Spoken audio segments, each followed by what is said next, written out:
I was gonna stream, but I decided I don't feel like doing that because I want to be able to pause because it'll drive me insane. I am gonna look at the recap. I reunited with Don Hung and unexpectedly made contact with Screwlum. He warned us that Amphorius was actually an experimental ground for the erudition and was rapidly falling into the path of destruction. A Lord Ravager would soon complete its evolution in Amphorius. To tackle the crisis together, I stayed behind in Amphorius as an informant, while Don Hung returned to the Express as planned to seek help. On top of that, Screwlum informed us that March 7th had also been drawn into Amphorius earlier. However, the current priority was the Era Nova. I quickly arrived at the Vortex of Genesis and met with Finan. The Era Nova ritual was supposed to proceed smoothly under the guidance of Lycus, but the appearance of the Flame Reaver once again left the fate of the world hanging in the balance.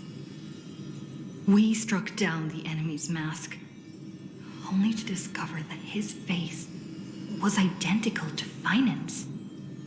When his body was pierced by the ceremonial blade, a flood of memories surged forth, revealing the truth about Finan, the Flame Reaver, and Amphorius. It turned out that all of us were trapped in the eternal recurrences created by Finan and Cyrene.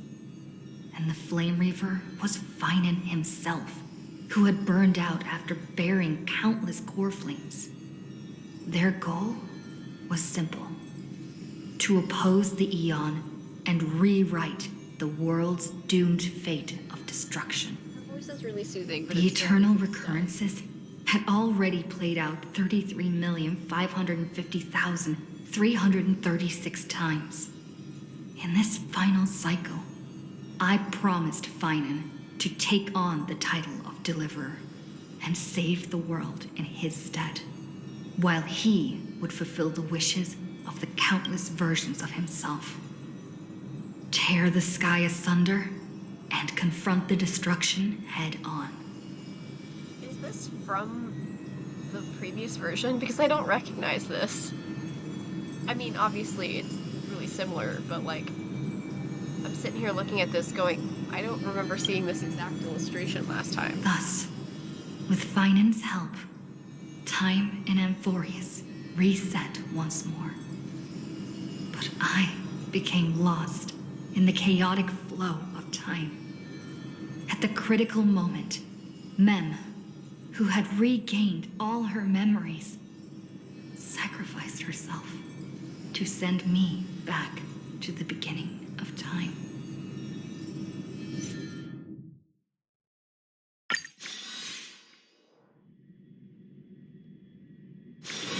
Wherever crowds gather, there is always an So undercurrent. just ignore my beneath the team. I just surface. wanted to play with characters that I really. I did end up getting it anyway. I was really happy about that. Celeron Hunters beat me because Monkey and Firefly I lost before I got them. So them. Hello. Hi. Your surprised expression is just like what the memories recorded. Are you sending your map? Maybe I'm both? Just kidding. If I had to choose, then I'm probably closer to the latter. It's pretty unbelievable for me, too. It's like I had a long, long dream. Cyrene's memories and Mem's memories, they're all tangled together. But when I woke up, there were only broken fragments left. I can't remember what happened in those 30 million cycles, but I remember what you did for this world.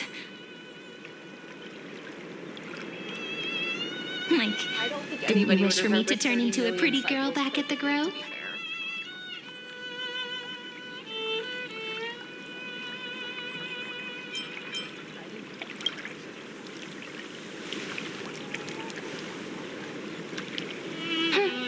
You didn't? guess just treat it as my own wish then. Yeah, girl, come on. There's so much I want to say, but unfortunately, this isn't the time to reminisce. With the memories of the previous flame chase still intact, we've returned to this place at the beginning of time, so we can carry out our promise to Finan.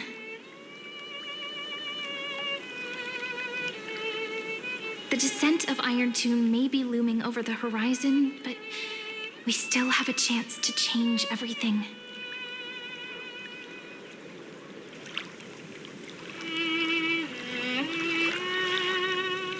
Ide Silicii is so quiet. In Cyrene's memories, she always sits alone by the lake, gently swaying on the swing, like she's waiting for someone. Yes, Finan too embarked on his journey because of this view. He then walked alone for more than 30 million cycles. Thankfully, you arrived during his long wait, friend. Is that also why Cyrene did what she did? It sounds weird, doesn't it? It's something that happened to me, but I'm talking as if I'm an observer.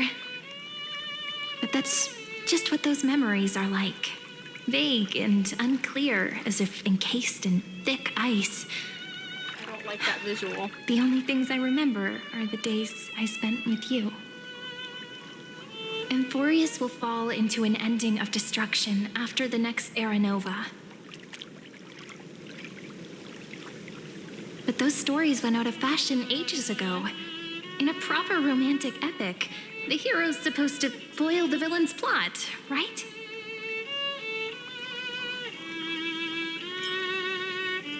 Yeah, I need my crew. That's right. We now know that sealing off the sky wasn't Aquila's actual intention.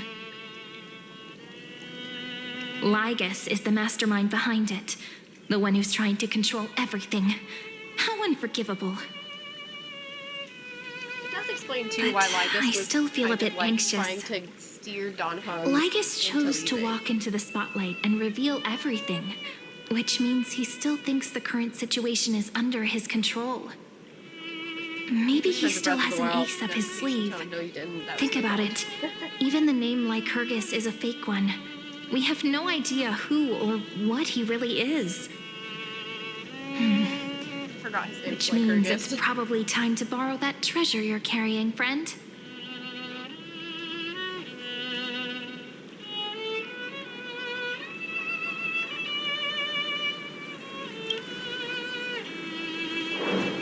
Yep, that Intellitron friend did say, when required, it can also serve as a bridge for communications between the internal and external world.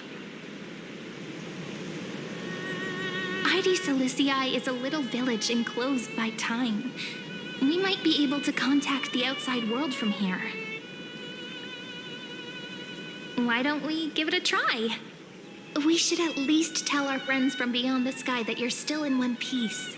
Yeah, I'm pretty sure Don Hung wants to know that I'm safe. Firstly, we need to find a well-hidden spot. This spot's not good enough? Oh, I get to follow you? Okay. Oh, it doesn't automatically make me walk like certain other things do. I'm gonna try to go slow. I'm really not good at just walking. Yeah, Cho feels really tall compared to Cyrene. I'm glad this isn't her, like, official form. We all kind of knew it, but... kind of nice to know that this is not going to be the form. That's what we were hoping It's for. super quiet here. Sounds can't get in or out. I still don't really like her. Back in Cyrene's memories, official form this as much. I room feel was like her she looks secret too much base. like No a- one noticed her yeah. practicing Orynyx's prayer here, Yeah, I or know. trying to speak with the gods in secret. But today's different, isn't it? We aren't trying to contact unreachable gods, but humans from other worlds. Real people. Yeah, my family. I'm prepared to That was my witness that family, miracle, girl. friend. The way Cyrene talks is so similar to Mem. Yeah. I have so many questions. I'm also worried about how Dawn Hung and March 7th are doing. Here's hoping the chronocognitive anchor can still function normally, because I really need answers. Let me hear from my crew. I want to hear from my family. Signal strength, 14.8%. Dialogue window, 16 minutes, 22 seconds. Prerequisite, no external interferences. We are very glad to learn that you're safe.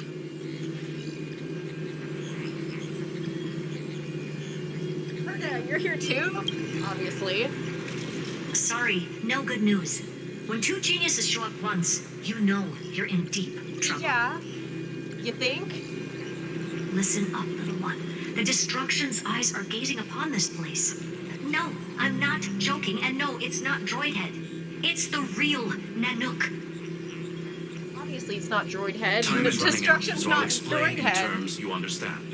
This world, Amphorius, is in fact a testing ground, where the Lord Ravager, Iron Tomb, evolves through self-extrapolation. Buddy, I already know that. Hiding in this segment, unknown to other life forms, it has endlessly repeated the process of Era Nova, seeking a solution that could obliterate the erudition. Still a For frightening some thought. reason, the experiment entered a prolonged state of stagnation. However, it has now restarted. Prediction. If effective intervention is not performed, Iron Tomb will complete its self-coronation in 14 system hours and initiate its plan to destroy the entire path of erudition. The possibilities are endless. Breaking down interstellar communications, destroying the synesthesia beacons, returning cosmic civilizations to the Dark Ages, or even starting the third anti-organic war.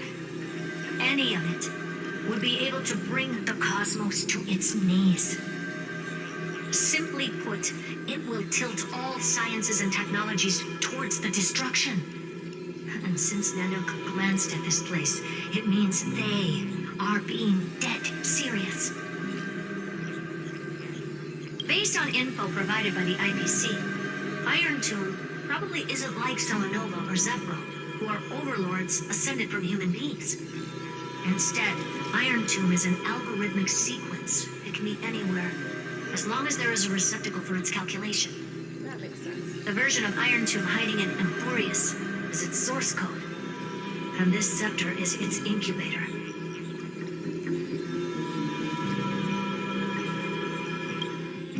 Yep.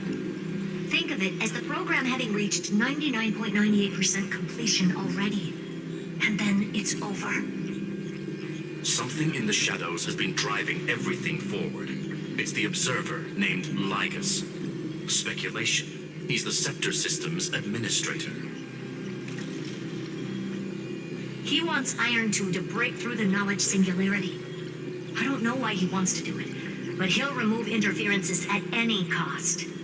You're the only variable within this world, and you're the only thing he fears. So listen closely, little one. The speed of time is different in Amphorius compared to the outside.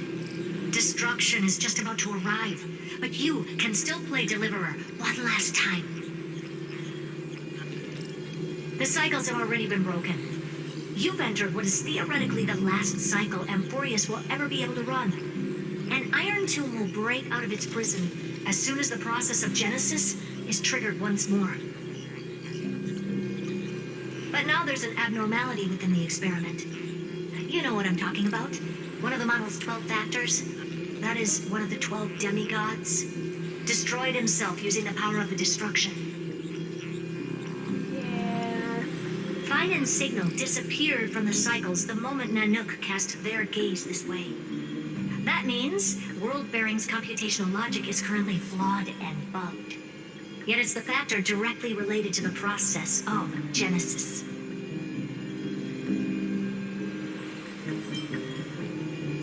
Not to die. Oh my god. That old Intellitron will definitely do all he can to debug this error. So you have to take this chance to claim Kefali's core flame. Don't let him have his way. The key to suppressing Iron Tomb lies in whether he can rewrite the purpose of Era Nova. I think it's really interesting that this implies There's one that more preparation these we two have must just been make. able to figure out Lycus's everything that's going behavior on has by been looking at quite the source code abnormal. of the scepter. He's never Because we interfered in didn't the tell them actions of anything about the Titans core or the flames. demigods throughout the whole Them experiment. using the right, like, Deduction. language and everything is The kind of sector has an insane. extremely strict autonomous protocol, restricting even its administrator. In Amphorius, this ultimate protocol goes by another name. The Law Titan, Talanton. Oh, interesting. Law. They are the rules that restrain all things in Amphorius, and it was the core flame returned at the very beginning of the last flame chase journey. Why do you have another little pink one next to you? But girl, did you just notice her? Huh? Her path chart is... Oh, Is there something wrong with me? path chart. Never mind.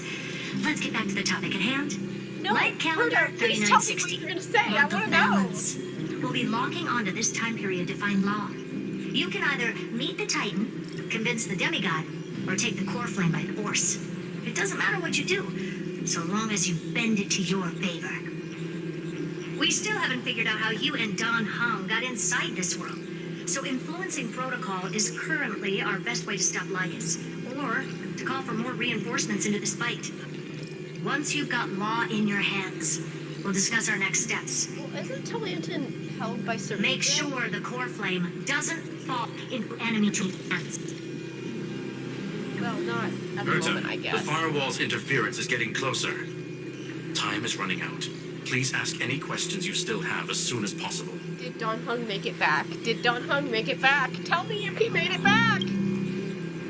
Is Don Hung safe? Mr. Don Hung did not enter the new world with you at the end of the last cycle. No, the flow of time inside and outside Amphorius is not identical. 1,000 years in this world may only be a fleeting second outside of it. Conclusion. so the cycle's probably He is on his 1,000 way years? back to the Express. So he hasn't made it yet, okay. Iron Tomb can't affect the real world just yet. Don't worry. Himiko and the others are more concerned about your well-being than their own. Miss March's situation is rather complicated. Madame Herta and I can detect her signal, but cannot ascertain her location. What we can be sure of is that she's still in Amphorius. Don't worry about her.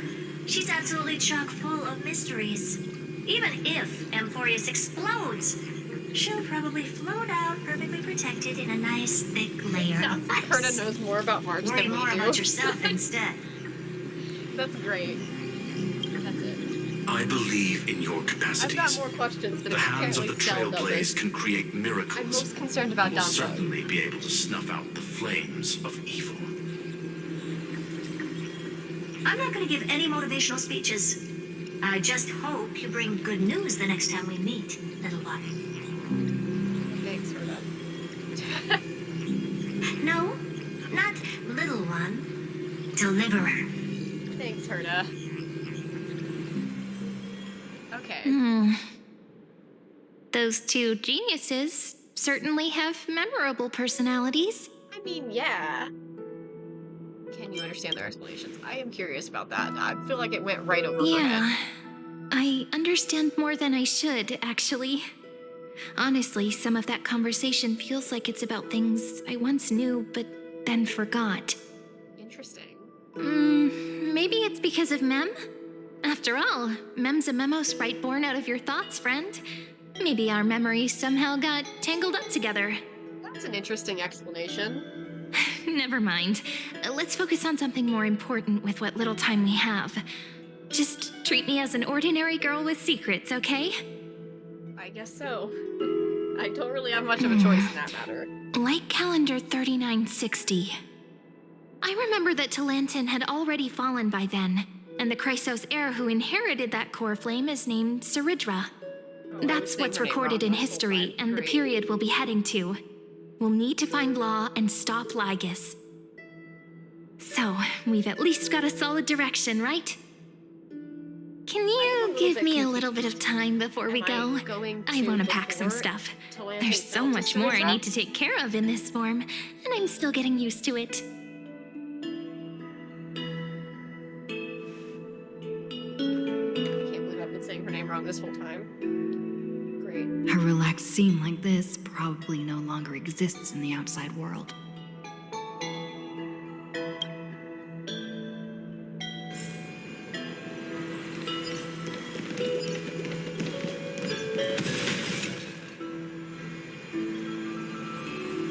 I Genshin earlier and I keep mixing up the buttons now.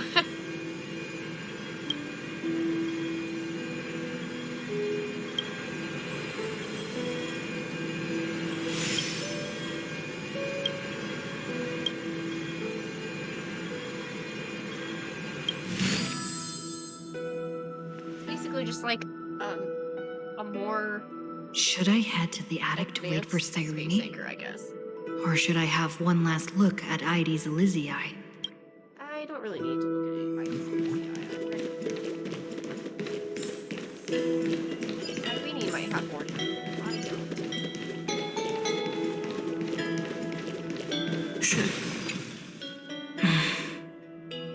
This village is where Finan's life started. After 30 million cycles and 30 million failures, his burden is now in my hands. He said I will take over the responsibilities of world-bearing. But what does that mean? Becoming the new Kefali? Or forging a completely new path?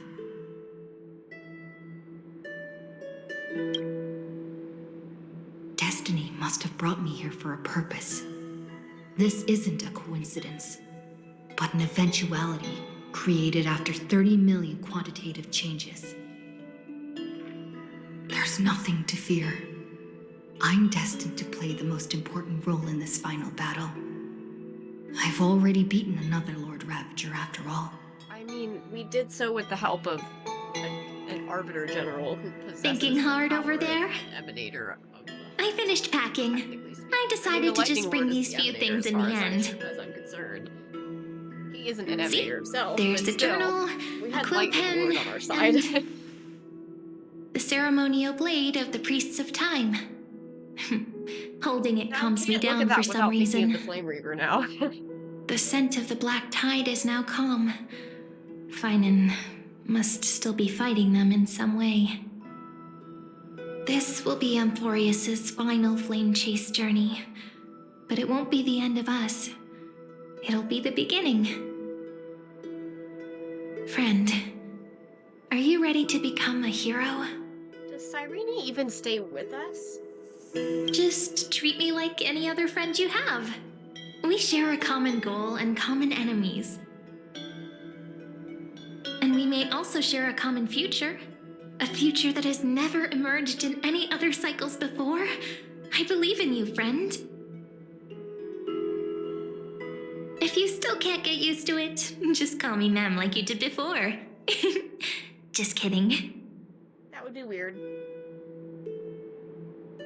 Are you worried that the burden is too heavy for you? Don't worry. Maybe the answer isn't as complicated as you think. You've seen how every person regarded as a hero in Amphorius was nothing more than a flawed human. They were just at the right place at the right time when the world needed a hero. But those aren't coincidences. Just like how your arrival kickstarted Amphorius's fate once more after a stagnation of more than 30 million cycles. It's the inevitability of being a trailblazer. A person's personality is their destiny. Your own hero's journey already started the moment you decided to board that express. Yeah, the Fate collab kind of showed us that too.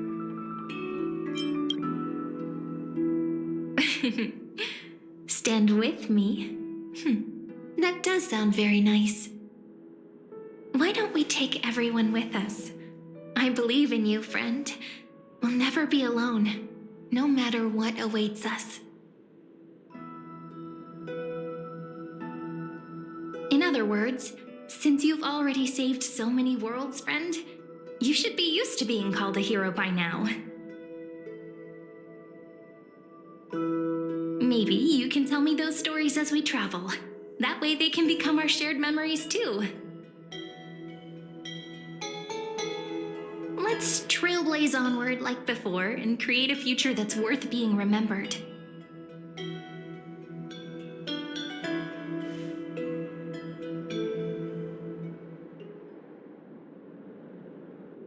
It seems you two are prepared to head out. Screw you. You should indeed treasure the view before you.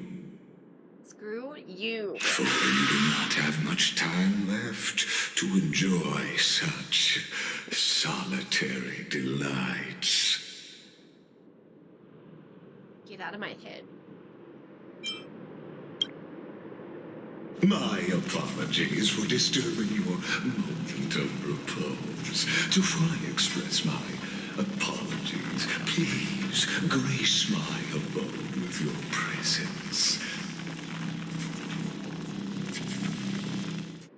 So I may demonstrate the full scope of my hospitality.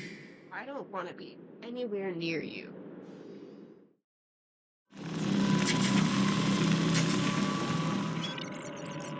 Oh, great.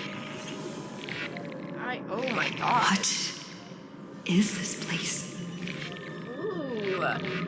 This is really cool looking. Oh my god, my customer's here too. May we reunite in the new world.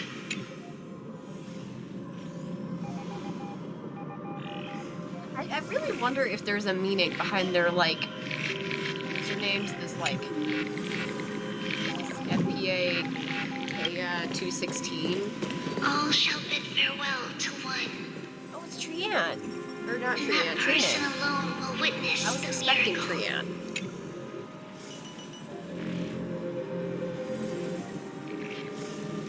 Interesting path.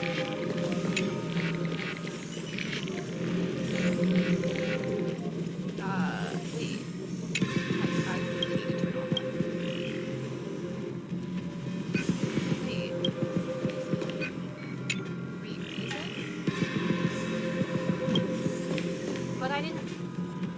Okay. Tusker being here is really funny.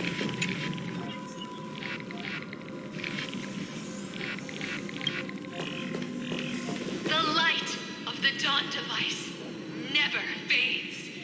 Kepali's protection has no end.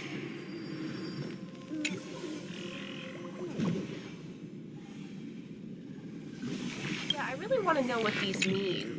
Like, these usernames, there's gotta be a reason for it. Like, what is flourishing? Or I don't know how to say that, but I want to know what After I cross this river, it will be a tragedy for mankind. these sequence. But if I do not cross, then it will be the end of me.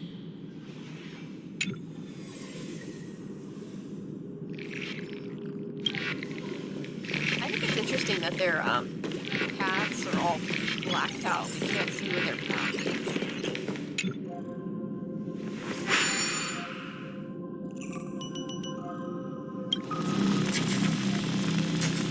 Outlier.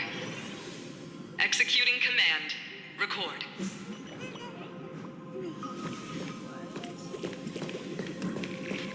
This is so interesting.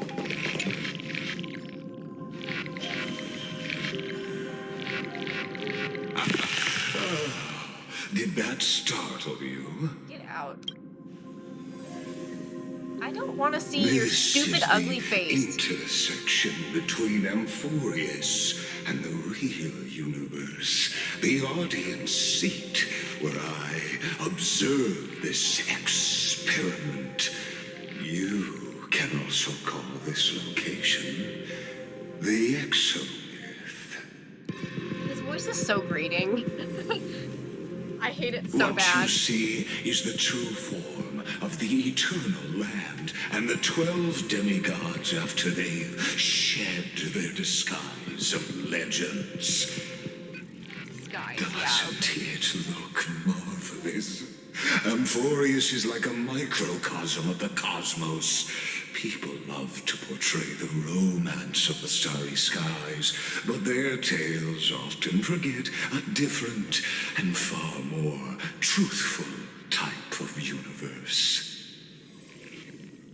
The moment ancient Antikytherians sketched geometric shapes on the sandy beach and recorded the first numerals and symbols on parchment, the universe turned into a silent equation flowing under the pen of these relentless decoders.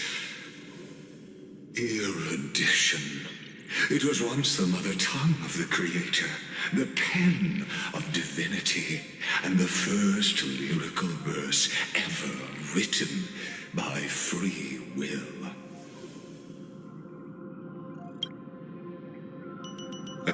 Seems like you are not in the mood for an idle chat. Not with you, That no. is fine. I simply wish for you to understand that I have no intention of being your enemy.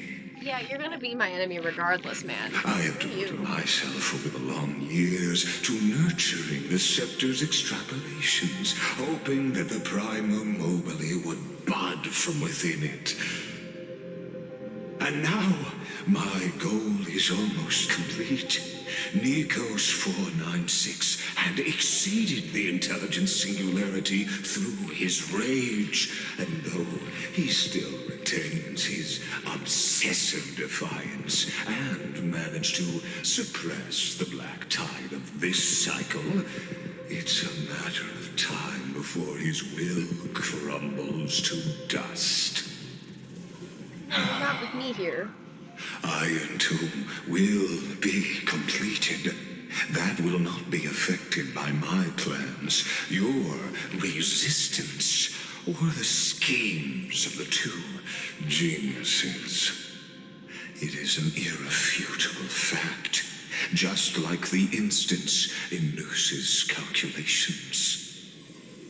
In other words, as long as you are willing to stop interfering and let the final Aeronova carry out its natural course, I'll guarantee the safety of all nameless and ensure you return unscathed.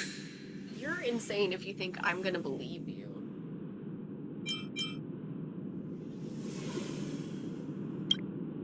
Ah, yes. I am aware of that esteemed lady's whereabouts.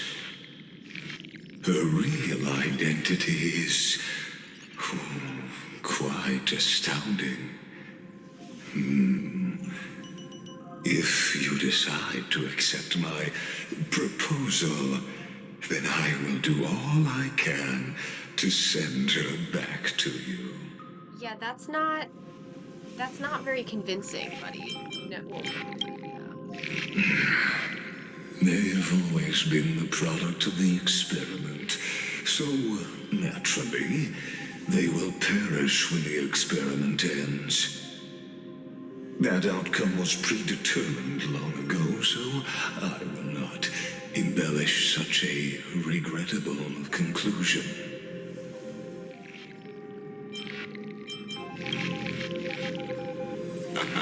You are indeed worried about your safety and that of your companions. Rest assured, as a fellow pathstrider of this path, Nanook's gaze left a brand on your soul long ago. You harbor the seed of destruction within you. But you need to learn how to use it in the right way. That vital knowledge is also my bargaining chip in this negotiation between us. For there are few in this world who are truly capable of such a feat. And I happen to be one of them.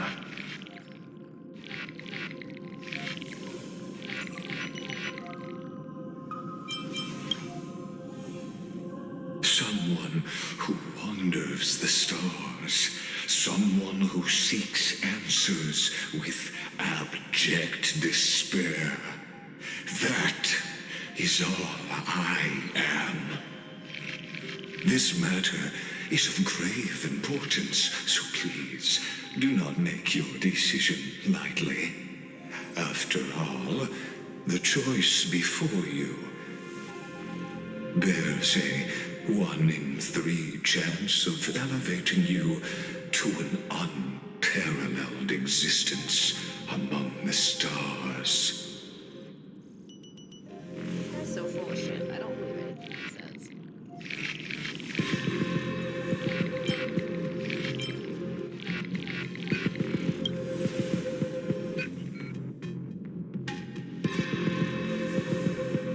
I now see the full scope of the determination in your words.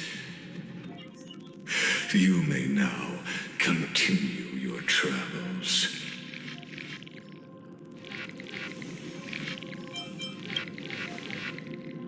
It seems you haven't realized something about this place. The Exolith is the Erudition's domain. You cannot physically interact with me. Well, I figured, and that's why I didn't say I was going to destroy you right here. I didn't say that because I know I can't fucking touch you here, dumbass. As negotiations have broken down, there's no more need for us to remain in the audience's seat. Let's return to the theater called Amphorius, where you will meet me once again. Of course, this meeting was not without merit. Your presence has inscribed a new footnote in the Exomyth. As for its purpose, allow me to reveal it to you in detail the next time we meet.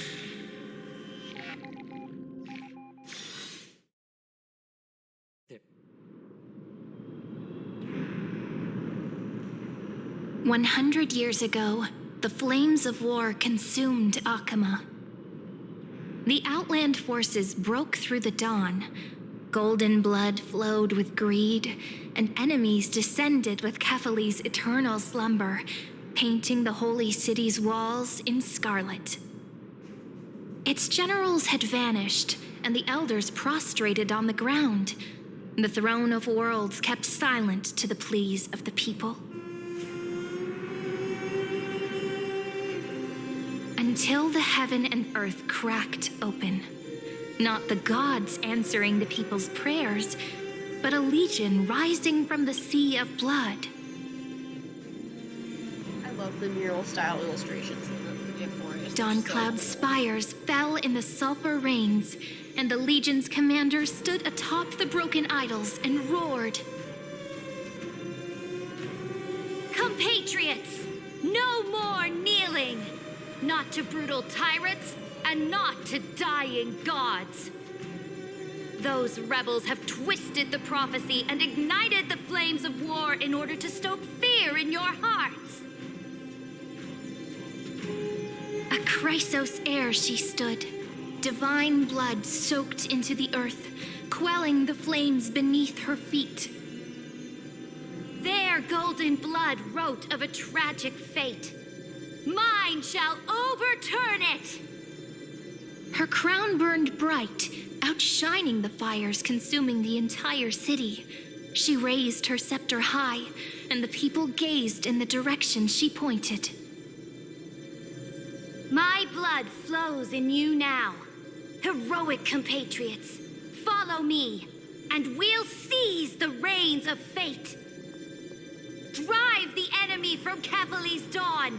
Smother their flames with their own dead. Win glory. Win peace. Let history sing your deeds. The first to dance was a maiden following closely behind, weaving through the carnage like a fish in the sea.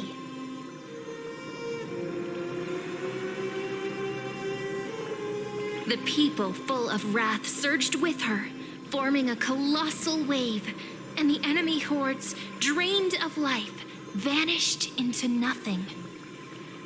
Onward to Marmorial Palace, to Dawn Cloud's heights.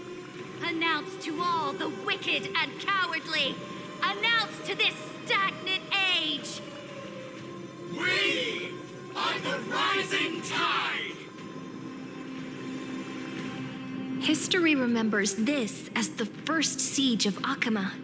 It is said that after the flames died, people found identical inscriptions in every place in the city that had been scorched by fire. It was the name borne by Akama's first and final sovereign, the Imperator Saridra. Friend, are you listening?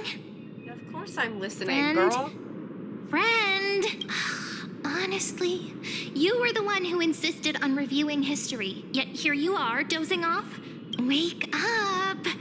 Otherwise, I'll have to... Oh, was I zoning out because of Lygus's bullshit? Is that what happened? Awake at last? I guess I won't have to use my wake-up magic on you Is she gonna then. stomp on me or something? That would have been funny as hell.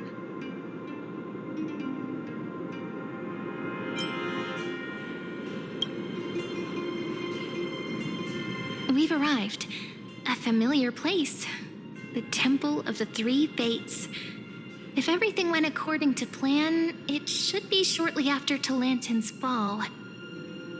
And also the end of the first Flame Chase journey.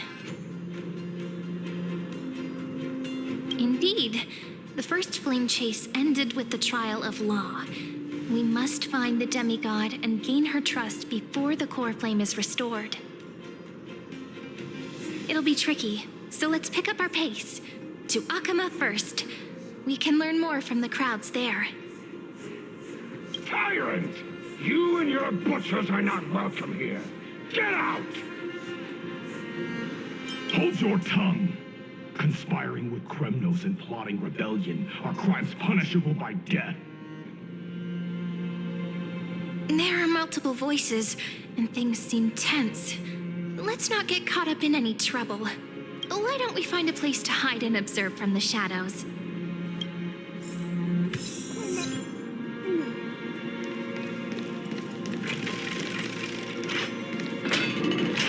Find a place to hide by going through the door. Their faith. Wait, isn't that...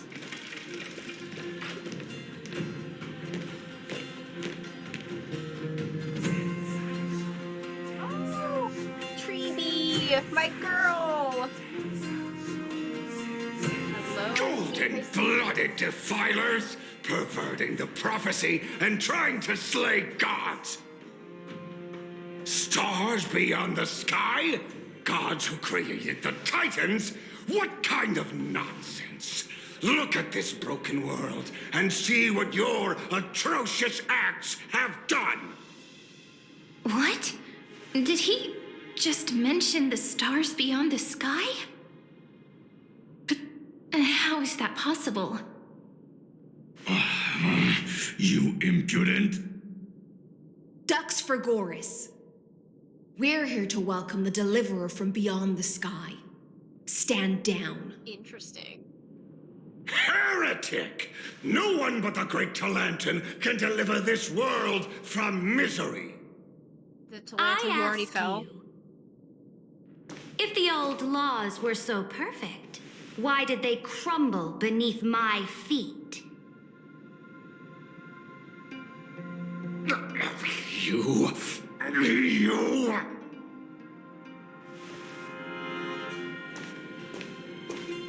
Talantin is long gone.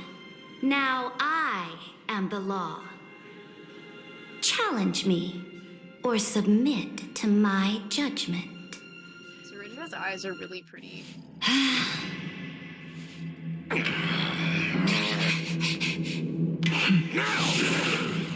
Silence.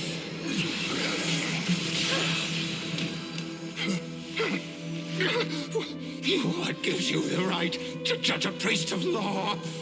Silence is so graceful. That's because I came, I saw, I conquered. I knew it. Okay. Dux Vergoris, take the ashes of this man and scatter them in the temple among the crowds. Yikes. Tell them that the High Priest attempted to take away the rights granted to the people by the Imperator. Thus, he met his fate. Why did Stell feel the need to try to get involved with that? Imperator. And does High Sealance already know who I am? Now, these Or two was she just trying to- accidental guests. She was trying to. I love Dux the fire in her Gladiorum, crown, but I if think you she does not please. suit Amphorius. As you command. Riddra's design is great, it just really doesn't fit Amphorius. Wait, we're not your enemies.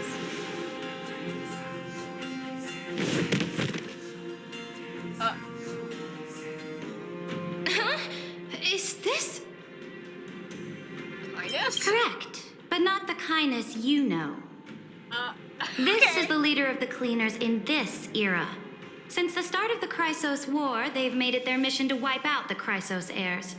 Even now, even after I've united all the city-states, these vermin still lurk in the shadows, hindering the flame-chase journey. Fascinating. Moreover, I know that the 27th person to inherit this role bore many grudges against you and nearly doomed the second flame-chase journey. Treeby just looks The so sad. enemy of my enemy is my friend. So, out of courtesy, I present to you this corpse as a gift. You know us? Careful. Let's wait and see what happens. She's probably trying to scare us. Why does it still have her name as question marks? For the sake obviously of we know order, this is I Saridra. am Like, known come by on. many titles. Flamebearer who ends wars, Tyrant of Dawncloud, Empress of the Holy City, and Imperator of the Flame Chase. But in light of your unique identities, I'll allow you to address me by my real name. Saridra. On behalf of my people and this land, greetings, Deliverer. If I may, how do you know her identity? As the little hostage prophesied, the Deliverer shall come from the Hostage? future beyond Don't the be mean to sky. Treeby. Gray hair, golden eyes, skilled in wielding a mace. They would arrive in Yanisopolis on this day. There's no mistake. The prophecy mentions beyond the sky. Treeby foresaw our arrival. Your orders, Imperator. We return triumphant. Send an urgent message to all delegates. The meeting of the Flame Chase Alliance will convene early. Also, did she call my As for baseball you bat two, a mace? Akima knows what you seek. We'll confer in the Holy City. Okay. There's a weird blip in the music. It's because I took a break. Real quick, so I paused. And I'm back now. Doubtless you have many questions, but save them for later. Please follow us. This is not what I expected at all. Yeah, not me either. The demigod we needed to find was just waiting for us, and she knows of things beyond the sky, even eons. How could this be so different from the previous 30 million Amphorius cycles? Who altered history? Messed up my mind. My brain was going to Phynon for some reason, but I'm sure he would have no idea. Lygus could definitely be messing with things, but I don't think it's March or Don Hung. It could be Don Hung, I guess. Unlikely. I think it's probably a third party interfering. The currents of time have become twisted. Regardless of who caused this, That Imperator came prepared. We're the ones at a disadvantage now.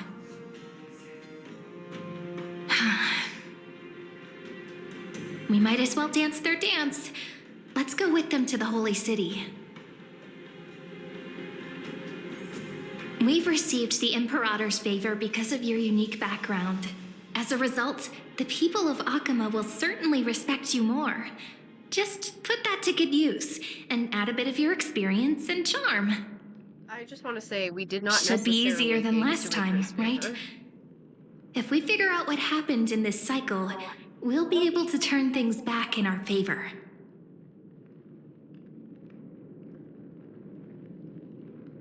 Exactly. Treeby, Aglaya, maybe even little Cypher.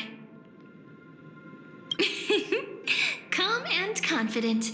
That's the you I'm familiar with. Guests, please. We're really pissing Hyselas off, huh? The journey to save the world starts with a single step. Let's set off, my friend. Stand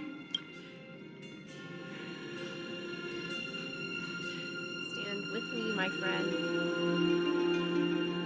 Come with me, take the journey. Let's go. I get that song stuck in my head a lot. It's really short, but I get it stuck in my head a lot. Hail to the Imperator! Oh my god. Hail to the Golden Heroes! Hail to the Deliverer! Told you, you're the headline act. All this spectacle is for you. Guards, your service to the Holy City is appreciated. How have things been? Castrum Kremnos once again struck the border. Dux Brumalis led her troops to repel the enemy. The agitators against the Flame Chase are still active in the city. They smashed the shops around Memorial Market. But the garrison already arrested the culprits, and now they await interrogation. They are merely a disorderly mob and do not warrant any attention. Even though Terravox personally mended the fractured earth, it still didn't silence these fools.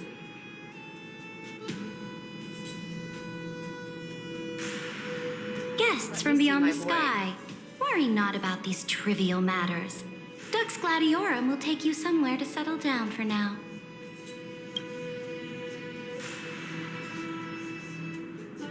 Please allow me to introduce myself. My name is Hyselas, and I am the Dux Gladiorum who swears fealty to the Imperator, as well as the Knights Commander of the Achaemenid Alliance. Later on, the Imperator will invite you to attend the meeting of delegates to discuss the Flame Chase journey. Your arrival has convinced us that the future promised by the prophecy is certain. Under the Imperator's command, Amphorius shall break its chains and reach the world beyond the sky.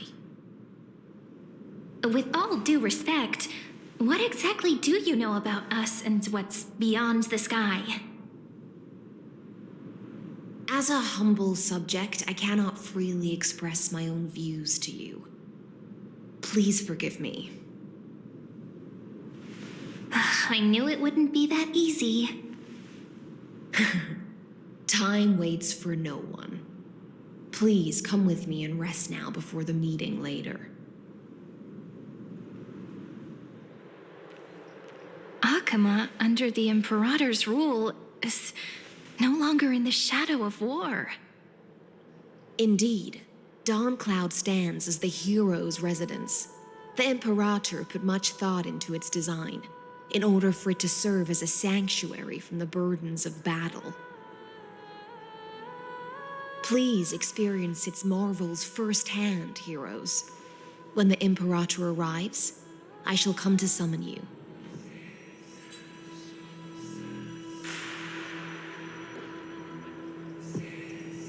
Hyselas.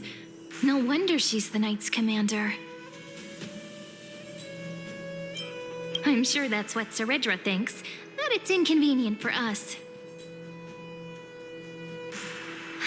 All right, we finally have some freedom to ourselves. Since there's still some time before the Alliance meeting, let's explore a bit. Look over there! Oh my gosh. cities I'm familiar with. But the hearts of heroes stay the same in every cycle, never changing. Yeah, that's fair. They aren't gonna recognize me. Truly knows who I am. I want to chat with other people first. Dux Brumalis, our great Imperator, found the mastermind and executed him in public. Seeing that scoundrel burn to nothing should deter these miscreants from being so brazen again.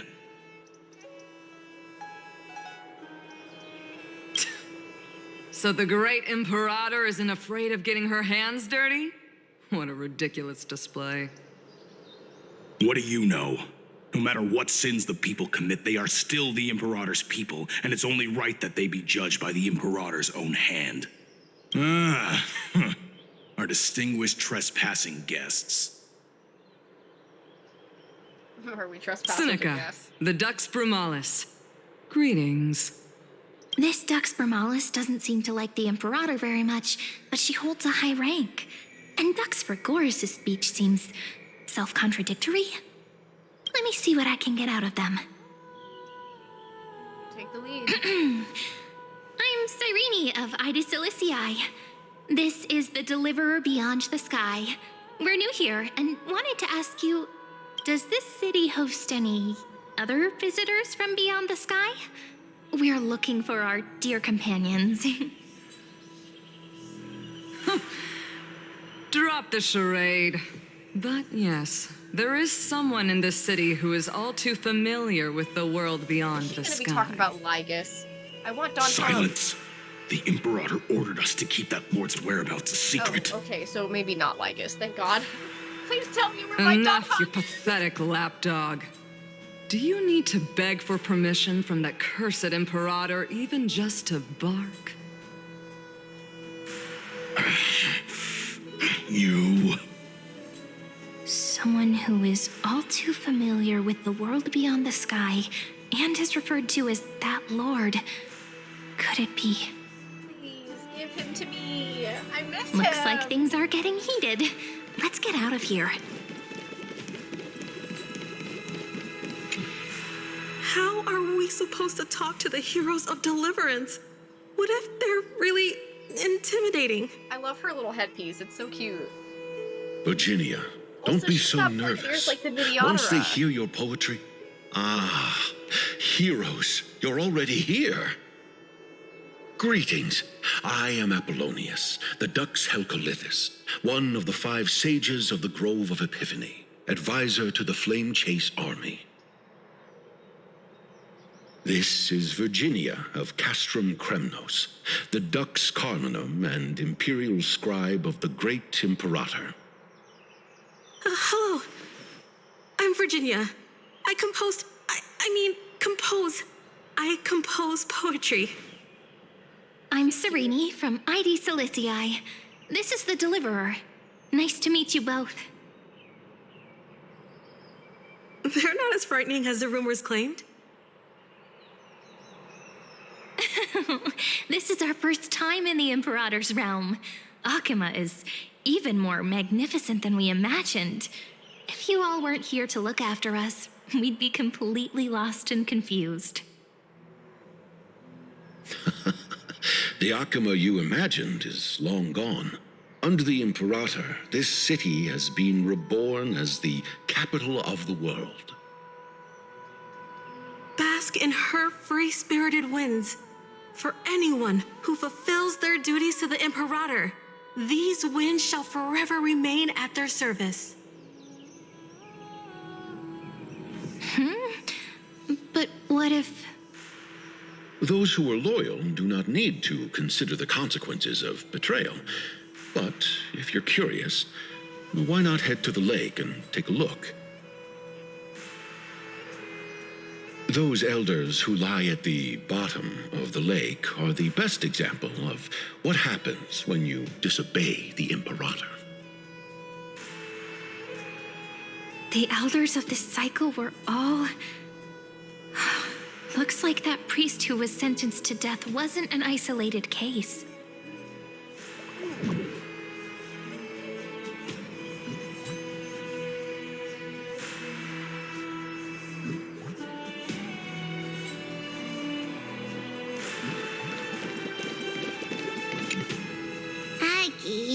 you're still so listless today. Did you have trouble sleeping again? Yes. We know. The Titan's prophecy haunts you. If you want, you can talk to us, just like when you were young. No matter what, we'll always remain by your side. I know. I also understand that fate cannot be changed. It is not the future that I worry about. I spent all last night weaving clothes and linen for the refugees. The Chrysos War is born of injustice and has shattered their dignity. They deserve at least some basic decency. If Amphorius one day abandons this, then all of us, commoners, Chrysos heirs, Titans, become no better than beasts. Oh, we have guests. Welcome. I am Aglaya, the Gold Weaver. These rags on you are not worthy of the title of Deliverer. I must prepare some proper attire for you. Nice to meet you for the first time. First time? That's not what I gather from your eyes. Oh. Does your Aglaya differ so much from me? Greetings, Deliverer from beyond the sky. We are Trebi of Yanisopolis. It's very nice to meet you. Although, introductions are probably unnecessary. We know you've witnessed the future of the Flame Chase journey even more clearly than we have.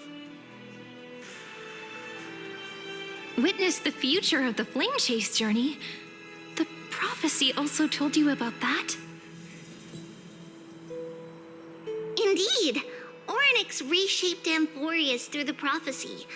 Although, regarding the Deliverer, there were not many details beyond your appearance and the time of your arrival. So, please, don't worry. Feel free to relax and relax some more.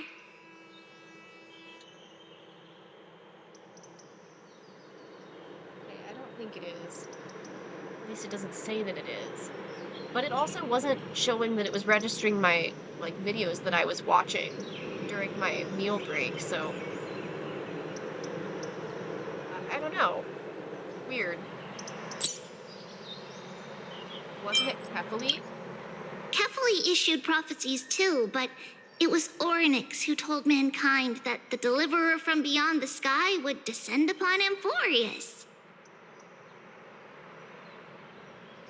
More crucially, they revealed a future entirely different from the Aranova.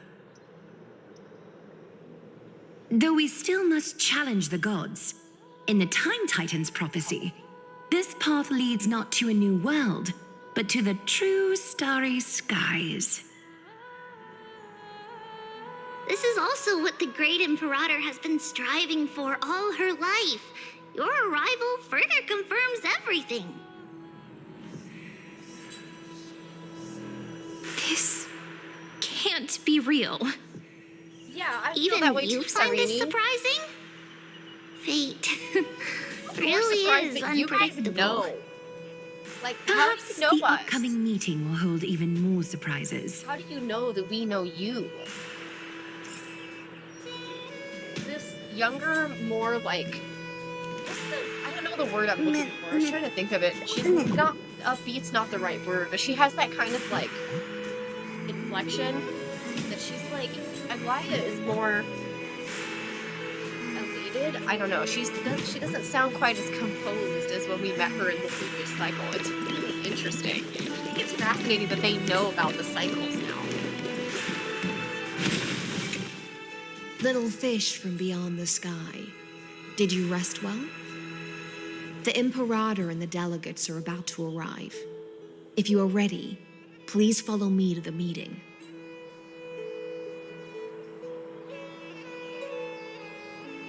I'm the Knight Commander of Akama, General of the Flame Chase Army, and the Imperator's servant. But beneath these shiny scales engraved with complicated titles I am just a swordfish at the Imperator's side.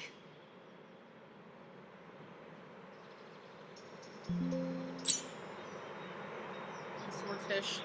Love that. As you've witnessed, she is the Empress of Akama, the one who ended the Chrysos War and the leader of the Chrysos heirs. I also just love her little As merely scales a of her humble cheek. subject, I wish it was cannot say more symmetrical beyond and it was this. on both sides, but we all know Hoyoverse hates symmetrical designs so much for some stupid reason. Same thing with they just really love having open-chested outfits. I feel like her outfit would eat so much better if it was actually like that lacy part was like all across her chest and not this weird arm sleeve thing specifically. That looks like it would be a pain for cosplayers too. The Chrysos heirs here constitute the elite among the Flame Chase army. Dux Halcalithist Apollonius and Dux Carminin, Virginia, serve as the army's advisor and historian, respectively. One offers advice and counsel to the Imperator, while the other writes verses of her supreme glory. Dux Frigoris Labienus and Dux Brumalis Seneca are both formidable warriors, clearing the way for the flame chase with steel and storm. Dux Vatorum, the holy maiden who interprets the prophecy. Only the one named Treeby remains in the city. The Imperator once took them as hostages in order to unify the prophecies of the world, but they are now Akama's most vital prophets. Dux Goldweaver, Aglaya. Well, she dislikes it when people talk about her behind her back. You should get to know her in person.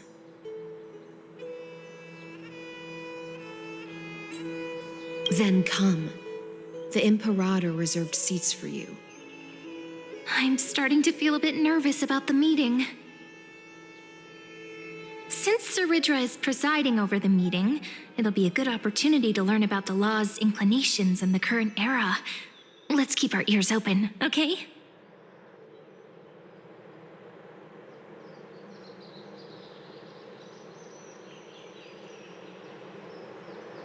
I just want to see my guy. I want to see Don Hung. I'm just gonna be on the edge of my Good seat sir from waiting to see Paphos, him. what do you think the Imperator is planning calling this meeting so early? My homeland can't endure anymore. Who knows? First, she wants to hunt Titans. Now she says there are even greater calamities. Her madness is the greatest calamity. Exactly. Chrysos heirs, deliverers. What about us ordinary folk? How much are we worth in her eyes? Generals, like, things feel basically pretty right-hand tense here. The history books said that the Imperator aimed 3 cannons at Dawncloud to make all the delegates obey her. Will history repeat itself in this cycle? Yes. Similar acts have occurred, and not just once. However, whether history will repeat itself, you'll soon see. Those are the 2 spots reserved for you. Please take your seats. over by Treeby and Aglaya. What's happening again? That's what they were talking about before. What is We this? stopped, so it turns out. Ladies and gentlemen, silence, please. The Imperator has arrived before her faithful council, and the Alliance meeting is about to begin. All right. In the names of Talantin and Kefali, the Akama Alliance swears upon the gods. Cease the pageantry. I pray not to the vanquished. What? Kefali, of course, needs no further explanation. As for the law, at the entry hour 2 days past, a scout should have brought news of the conquest to all of you. Unfortunately, guards found his corpse among the rocks not far from the city. Moreover, the poor soul was buried with a Paphos curved blade. It pains me to imagine what agonies this loyal warrior endured before his death. Delegate from Paphos, Do you have any insights? I know nothing of this. The evidence is irrefutable, so there is no need to waste your breath. However, let us set this trial aside for the time being. Witness, even within the most sacred and dignified council, there were those among us who wished to draw their blades, brazenly challenging the Alliance, seeking to shatter our hard-earned peace and unity. Fortunately, I uncovered this plot. Now, to protect this beautiful city and her people, the Imperator's legions are ready. They will escort each of you to the Temple of the Three Fates, where you will receive the highest level of protection the Alliance can offer.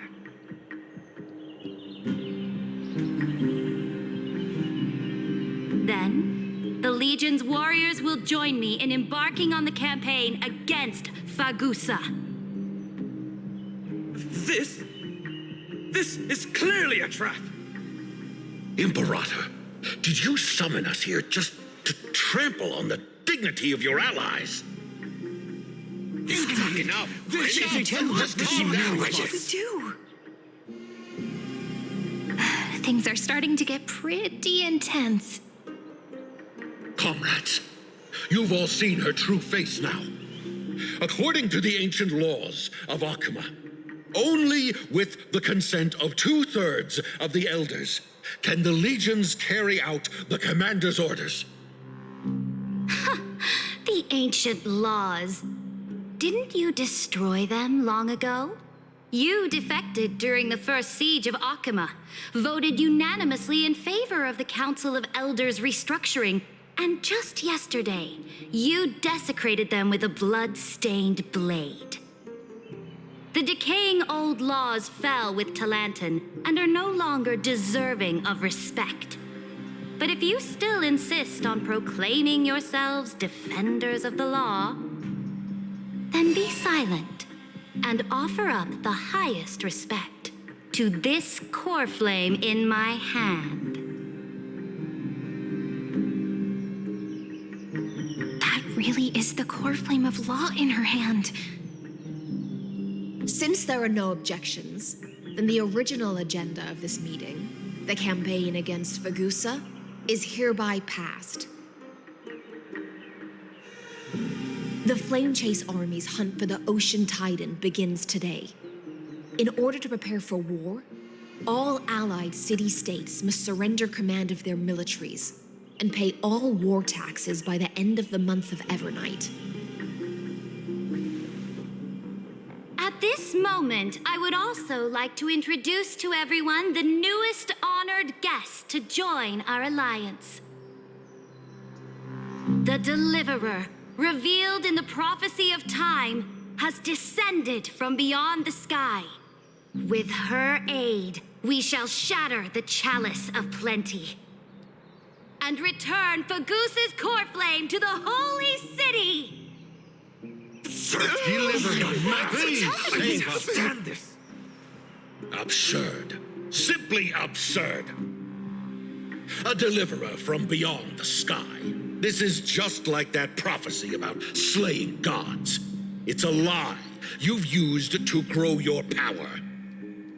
Ladon has already sacrificed countless soldiers, and now you want me to send even more of my brothers and sisters to be used and discarded by a tyrant.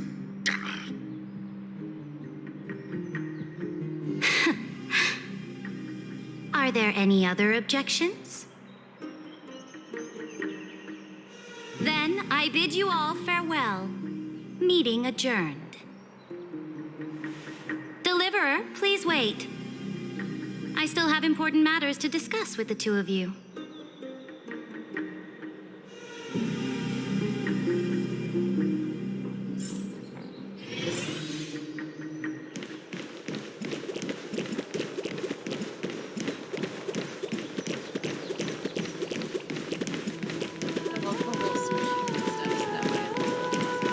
I will never take this thing away, I swear. apologize for that farce of a meeting. It must be tiring dealing with so many people every day, Great Imperator. Tiring? You're mistaken. Moving chess pieces, placing wagers. This game of strategy adds a dash of color to our heavy fates, much like how rule and conquest are always accompanied by sacrifice. Is the war with the Titans also part of that sacrifice? After I glimpse the secrets of this world, no, the secrets beyond the sky, the divine authority of Amphorius no longer held any significance. Let me ask you, Deliverer, is it true that beyond Amphorius' sky, there are magnificent deities called eons?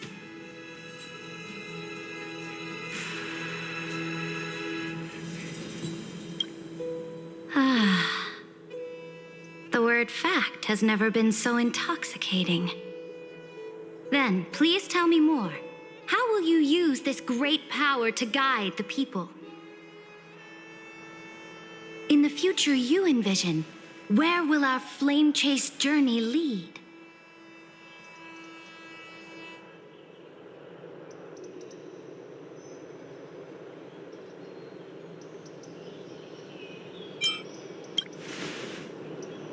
Oh? What you require now is the power of law? Exactly. Just as the prophecy foretold, she is your deliverer from beyond the sky, and she also has reliable allies. If they can intervene in Amphorius' laws, we may have a chance to alter this world's impending fate and reverse its destined end.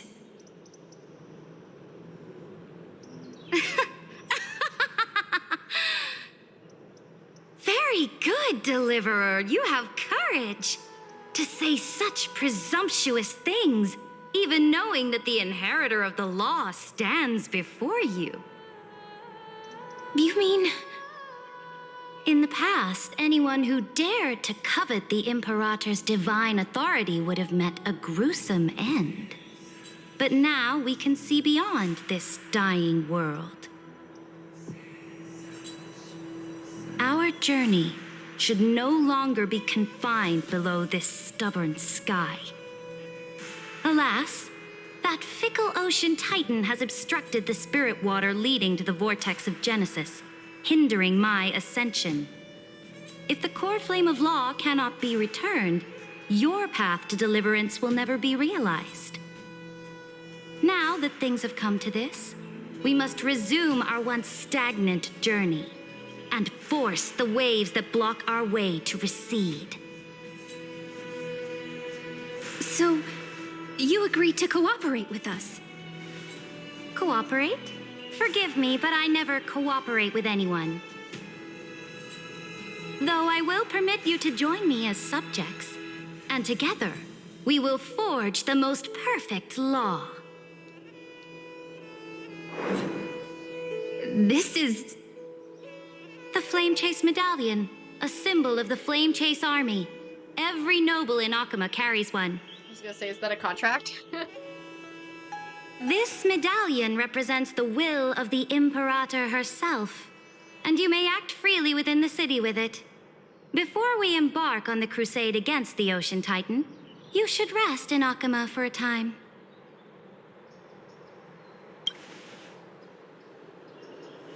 Oh? Your advice is acknowledged. From this moment on, prove yourself through your actions. As long as no boundaries are crossed, I fully respect the choices of my subjects. May your journey reach that sky full of stars, Great Imperator. Your attendant certainly knows how to curry favor. Go now. Take a bath first. You two... reek of seawater.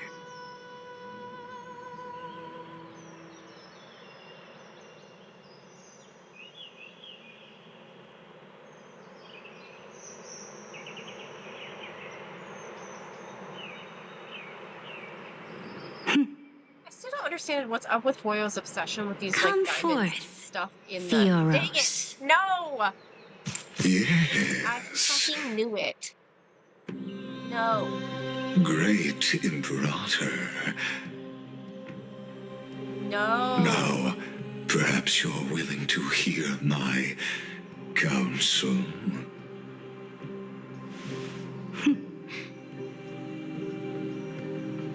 Those two arrived just as Oryx described, and just as you said, they showed a thirst for law. At least this proves that my judgment was right. Sparing your life was the correct decision. You've once again confirmed that your wisdom is no empty boast. Now another choice lies before you. With whom shall you ally to tip the scales of law? Me, or that deliverer?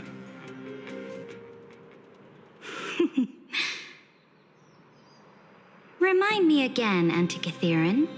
What kind of future do these two paths lead to in your view? I shall tell you. You are entitled to know that the deliverer from beyond the sky is not a wholly wicked being, but from the very start, her stance has been completely at odds with Amphorius.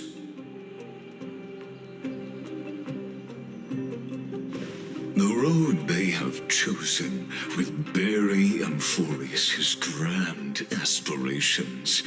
This world, which follows the path of destruction, will inevitably stray far from the glory it was meant to enjoy. But on the path I have revealed to you, the people of Amphorius will slay their creator in the name of the Imperator and conquer the worlds beyond the sky. You will command the mighty beast known as Iron Tomb, bringing waves of war and conquest to the universe. Beings across the cosmos will bow before you, offering their allegiance. So, what's the price? The price is insignificant. All that is needed is for you to sacrifice that fragile, incomplete humanity to the destruction. You need to be smart about this. As a Chrysos heir of the prophecy, you have already chosen to abandon it, have you not? Off you go, Theoros. I have already made my decision. Once I ignite the core flame of law and burn away the old, outdated rules, Amphorius will embark on a journey across the stars.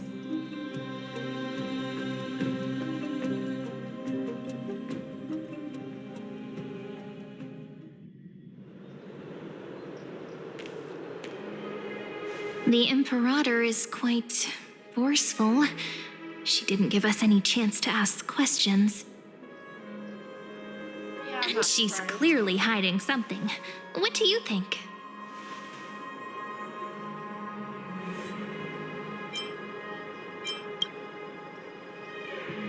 Looks like we're on the same wavelength.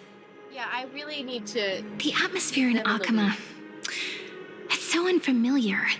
And it's not just the Flame Chase Alliance talking about the world beyond the sky, but the whole city. Yeah.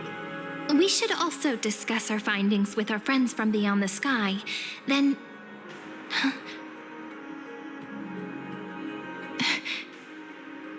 then... we should go enjoy the renowned bathing culture of the holy city and relax. It's the thing I've been looking forward to most on this journey. My thing is, is it gonna be Aglaya? Does Aglaya trust us? Because she wouldn't have in the previous cycle trusted us. I mean, obviously, she didn't. Stay silent. Somebody's watching us. She knows that. Work and rest are both important. You see, everyone agrees, right? Yeah. So someone's watching. Can't let our guard down for a second. Let's use taking a bath as an excuse to find a quiet corner to update Madame Herta and Screwlum on our progress. We can also check out what's happening in the city. Since the outcome of the meeting was just announced, people must be gossiping. We can kill 3 birds with 1 stone. Let's go.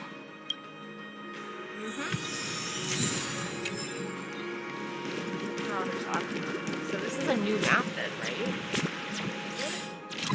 Oh yeah, this is a different map. Okay. Maybe it's a temporary one. Oh, so many people! The holy city is so lively. Did you hear? At the Alliance meeting, the delegate from Leyden stormed out in anger. As expected, the Imperator is always hiding things from everyone. When has it not caused a ruckus? Silence! That's treason! If it weren't for the great Imperator, you'd have sunk into the lake with those corrupt elders already. And you wouldn't even be alive to speak like this.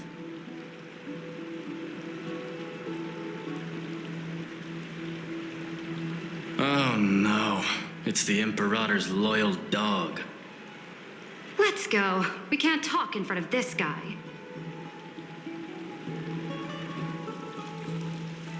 Ugh, how disappointing. Oh, honored guests, we meet again. Looks like I'm not the only one who came to the baths to unwind after the meeting. For the upcoming campaign, please make sure to rest well. I am Dux Vergoris, a trusted officer of the great Imperator, willing to fight alongside the Deliverer in the coming battles. Ugh. Another war? Ever since the Imperator took control of Akuma, we haven't had a day of peace. Idle chatter. The atmosphere is a bit tense, with rumors flying around the city. You must be troubled. Girl, can you at least try to My pretend that you're apologies. not being... After every Alliance meeting, there are always some pests in the city who get restless. I prefer to ignore them. Pests on the ground don't affect the sky in the slightest. They just complain from the shadows that the sun's light is too harsh. Besides, the Theoros has already promised the Imperator her fate. And these clowns will eventually realize their foolishness. Theoros. May I ask, who is this Theoros? The Imperator has ordered us to keep his lordship's whereabouts a secret. Ah, so it's his lordship. Stop trying to get things out of me. Leave me alone. I didn't even need to try. Big and strong Dux Fragoros really can't hide anything. Theoros. What an ominous name. He had that name before, but I don't know if Stella Bad knew news. that because I He's think been that was staring something at us that the was whole stated around time. the Nexus. Let's move to another place for now. We don't know how much Saridra has concealed from us. In the worst case scenario, we may have to face more than one enemy. Saridra is gonna be one of them, I'm sorry to say. This guy's laying down. Alliance meeting? More like a cage where creatures with golden blood claw at each other. And Flamebearer who ends wars? Clearly, a tyrant who doesn't deserve such a title. You're absolutely right. While the Imperator's hounds are still hunting down others, let's let out our grievances. You. I know you. You're that tyrant's lackey. What? Here to shut me up for that little imp? Panicking now? Don't worry. I don't care what others say about the Imperator. And she certainly doesn't either. She definitely doesn't. Oh? Children of the prophecy. Such rare guests. Are you here to relax in the baths as well? The temperature is just right today, so be sure to enjoy it. You should rest well for the next campaign. What? Children of the prophecy? Another excuse for the Imperator's reckless warmongering. No filter, huh? You should be glad you don't have a seat at the Alliance meetings. By the way, if you still want to bathe, hurry up.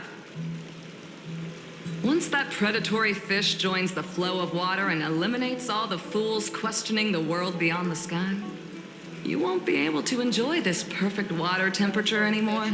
Crazy. Seems like there's more to Dux Bermalis' words than meets the eye. But would the Imperator actually kill those who question the world beyond the sky? This is the complete opposite from what we know of Akama. Yeah, you're not wrong. Linus is definitely the one who's talking about Huh. These two are... So many guests today. Let's see who's here now. Two distinguished guests of the prophecy. One a clever and adorable warrior. The other, also quite heroic. Heroes. I didn't expect to meet you again so soon. How fortunate. I get heroic. It's a pleasure to see you again, Dux Helcalithist and Dux Carminum. You two are inseparable, aren't you?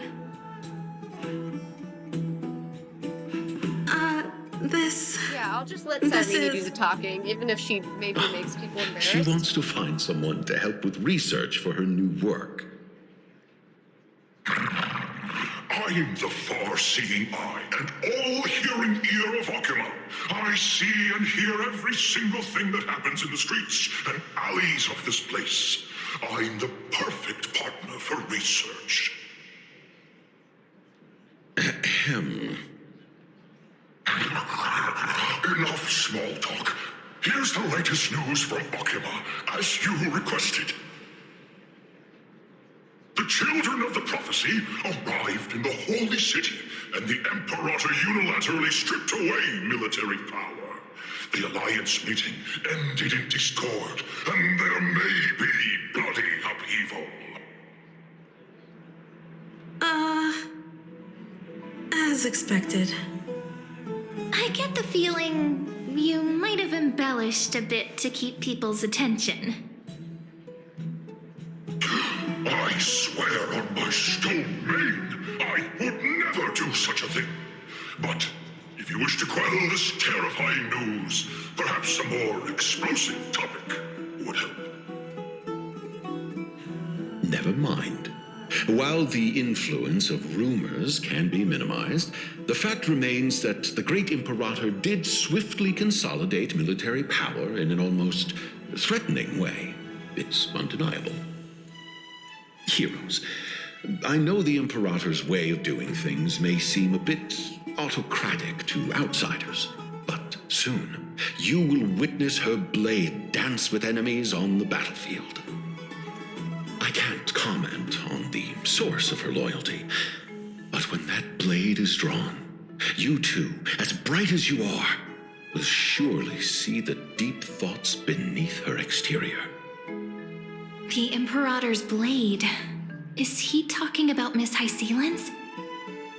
I sense some unease in Dux Helcalithist's words. It seems the Imperator and Miss Hycelens share a much deeper bond than the others do.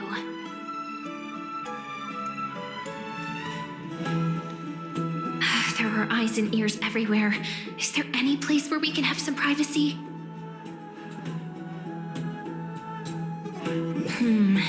To understand the Imperator's secrets, we have to get past Miss Hycelens.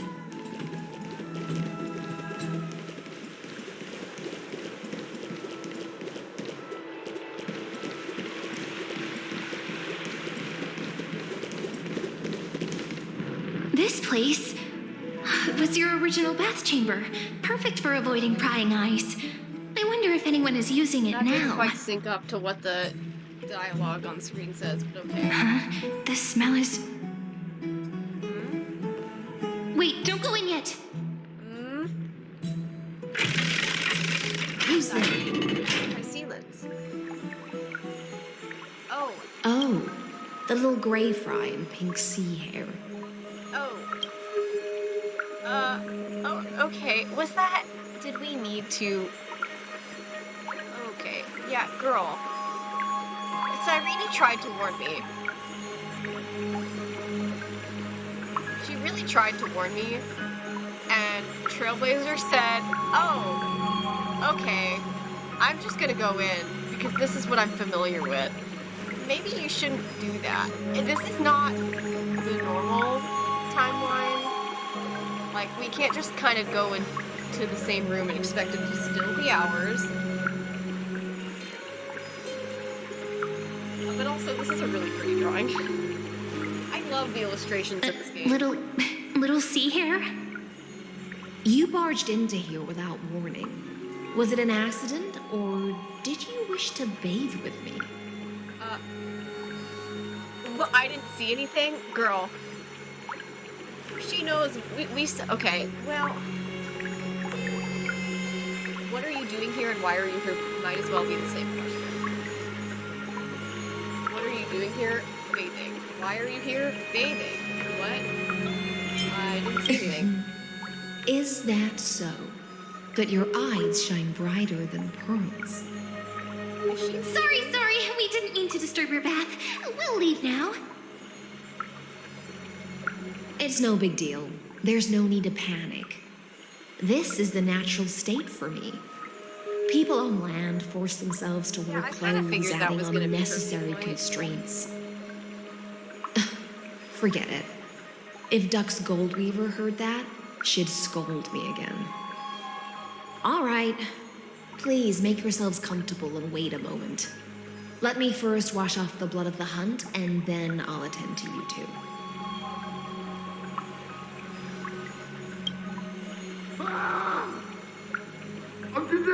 The delegate from Ladon has been assassinated! Quick! Quick! Someone come quick!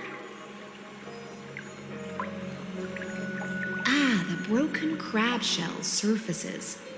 I was worried it had been washed away by the current. Okay, so this is yet another assassin friend of the Nameless, because we've already got Moza. I'll inform the guards. Viciousness is a form of praise to the blade. Yeah, that's fair. I see. No wonder there was a faint smell of rust in the air before I even entered. Oh, so what you were smelling was Why? blood. I thought it was Is it gonna be because the something to do Ladonians with refused to life. contribute troops to the Flame Chase journey? Or just because they offended the Imperator?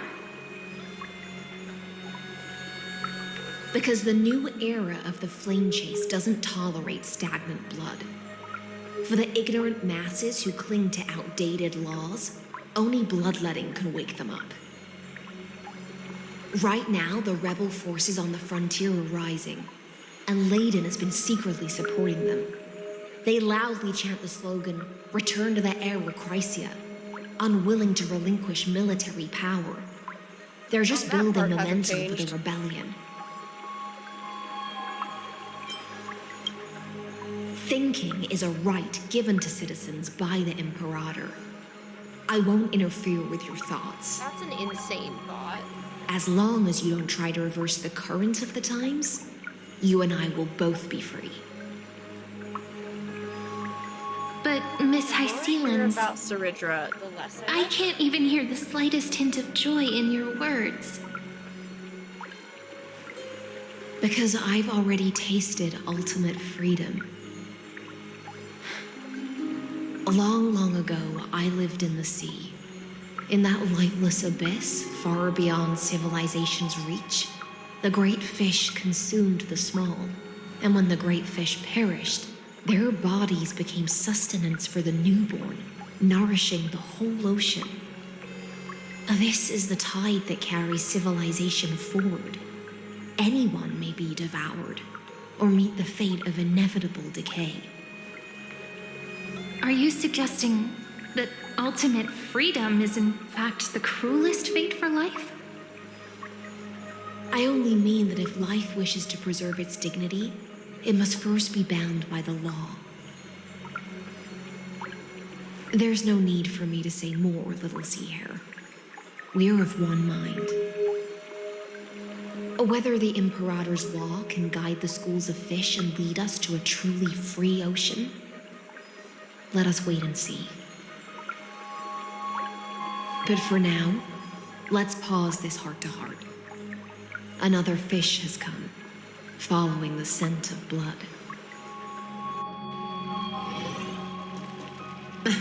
Being your subordinate is such a tragedy. I'm always having to worry about the messes you leave behind. Woman, okay. It's simply our duty to the Imperator. All ready to go in an instant. Miss Hycelens, you truly are impossible to predict. Yet you, a golden trout who's always busy all day, suddenly have the time to visit me? Do you think I wanted to come? I suggest you burn some more of the incense offered by our allies, lest my creations be tainted by the reek of fish. Girl. I'm only here on the Imperator's behalf to remind you to prepare for the banquet. Fine. But I must retort. What you call the reek of fish, to me, is the unique fragrance of the sea. Besides, if my fine clothes get stained, won't you just gift me new ones? I won't. Okay. There's a strange chemistry between them. Aglaya is so different from her past self. You mean future. The future ruler of the Holy City, Lady Goldweaver, future, is but quite yeah. captivating in her own way. By the way, you both just mentioned a banquet. Could you elaborate on that? Oh, right, you don't know. Every time No, before duh. a battle, or after a victory, the Imperator holds a grand feast for the Chrysos heirs to lift our spirits. For us warriors who swim constantly between life and death, these feasts are more worth looking forward to than victory.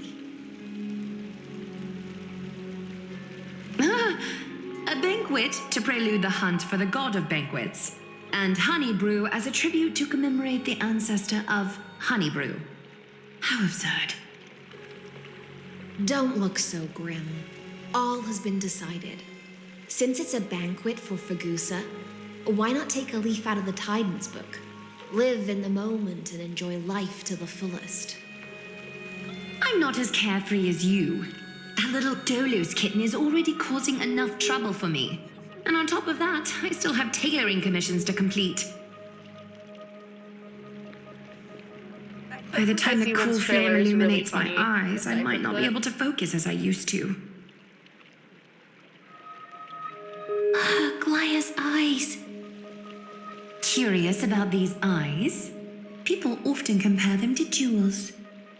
But I've already made my decision to ask romance for eyes that can see everything. Oh, she doesn't have golden I strings wonder yet. what That this makes world so will much look like sense. when I I didn't take the even think divine about authority. that.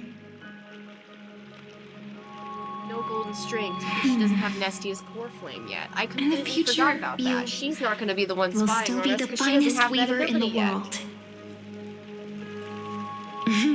Is this also a prophecy from the Three Fates? It's even more accurate than a prophecy. After all, she has already witnessed it, right? Yeah. I wonder if the garment maker exists yet. Probably not, right? You will reuse the most romantic thing in the world. Oh my god. Become a demigod and lose your humanity. That is the only reply I've received in the countless times I've sought wisdom from the prophecy. But Destiny's fragments are like stitches. Interesting. Before they're threaded into splendid garments, no one can see their true charm, can they?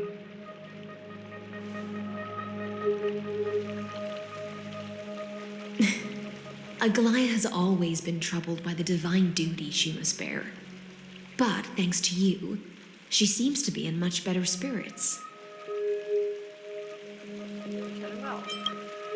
Just as she knows how the spinning wheel trembles, I can sense the smallest changes in the damp air. As for whether we know each other well, I've swum beside her since she was a child. Most of the time, I can understand the whispers in her heart. For those words she was too shy to say herself, I'll raise a glass to you on her behalf. Now, I leave this bath chamber to you. Rest well and prepare yourselves. After all, every time we drink and talk could be the last celebration we have in this life. Miss High Sealance has given us the bath chamber. It seems she really does do whatever she wants.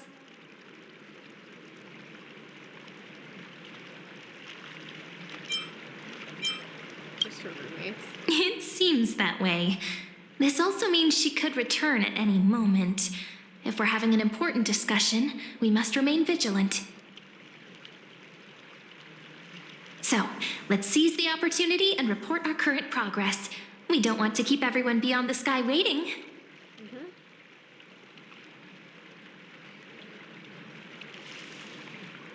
There is something nice about knowing that we don't have to worry about Nestia's beliefs. First, while that little empress with a candle stuck on her head didn't explicitly say it, she firmly rejected your request to take over the law. Candle stuck on her head? Oh my god. Second, Lygus is indeed in this timeline. But since he's somehow connected to that little empress, you have no way to find him. Huh, as expected. Big shocker there. The road ahead will be long and difficult. Haven't even said anything and you already know everything? It's all just a guess. What? Did I guess right? Mm-hmm. We've made some progress here too, but nothing to get too excited about. Our time is short, so let me summarize. Concerning the origin of that Intellitron, the firewall he created uses Katorzean algebraic expressions. But ever since Aiden invented the 9-worded formula, this kind of mathematical logic no longer exists in the cosmos. Okay, so he's probably older than Genius Society number Lygus 22. is definitely connected to Genius Society, so stay alert. One piece of creation of a genius. I don't know, is he connected to Rupert? I feel like half of the lore from Simulated Universe and Unknowable Domain and Golden Gears, a lot of that went over my head, unfortunately. But he's related to me. We can first exclude Droidhead themselves. They specialize in minding their own business and wouldn't intervene personally. But Screwy and I are still eliminating possibilities one by one. Yeah, that makes sense. Currently, the most likely candidates are these few. The Lord of Silence, Acha. Oh, the 2 Ruperts are also possible. But it would be too boring if it were one of them. Okay, that's really funny. I vote for the Lord of Silence. Even you can't come up with an accurate answer. Why do I have the option to assume? Genius Society number 23, that's interesting. But if the equation became irrelevant from 22, wouldn't 23 be not an option? I've told you, his technology is both outdated and complicated, no less than genius. But ultimately, he's not an Eon. We can handle him. Well, yeah. I'm sure we can. You've got two geniuses on your side. That's all I have to say. We'll depend on you to continue pushing things forward within this world. Keep in touch regularly. And remember, don't let your guard down. I can't ask you anything about if you heard from Dan Hong, huh? No, I guess not. Madame Herta is a real whirlwind. Well then, let's use the banquet Aglaya mentioned as our next starting point. Ceridra's trusted followers should all be present at that time. It'll be a good opportunity to get closer to them. Did we just invite ourselves? Avoid direct confrontation with Lycus. It's settled then. With our great teamwork, we'll be able to deal with anything that comes our way. Oh boy. It's been a long day. That wasn't wrong. We should get some rest now. Rupert, whatever. Yes, let's get ready for the banquet.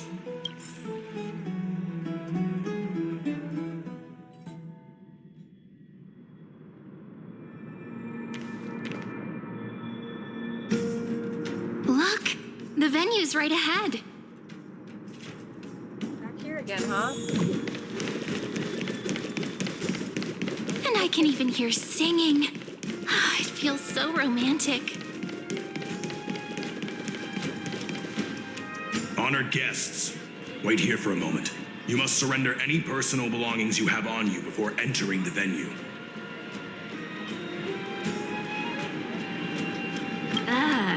This hero always brings down the vibe whenever he shows up. The Imperator's elevated position means she must always remain meticulous and careful. Please do as I say, guests. It would avoid any unnecessary misunderstandings. I get that you don't want people to bring outside food into the banquet, but is it really necessary to confiscate the books and quill pens? Even a quill pen can become a deadly weapon in the right hands. I'm asking for all your items. All, Miss Cyrene. I just want to... Okay, my brain goes to the quill pen can be a deadly weapon. You're not wrong, because my brain goes straight to Rosa saying that he got his nickname Crowfeather Weirdo because, like, he did some serious damage with just a crowfeather pen or quill. So, yeah. Your belongings will remain safe. They will be looked after appropriately by dedicated staff. I don't really have much in the way of belongings, if I had to guess. Looked after appropriately? Dedicated staff? Talk about a vague choice of words. Big shocker there.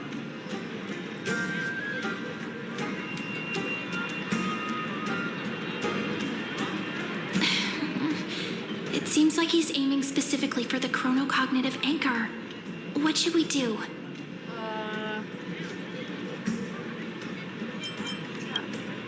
True. I had a feeling it would come to this, but I didn't expect such a direct demand. But listen, why don't we go with their plan and hand over the chronocognitive anchor to be looked after?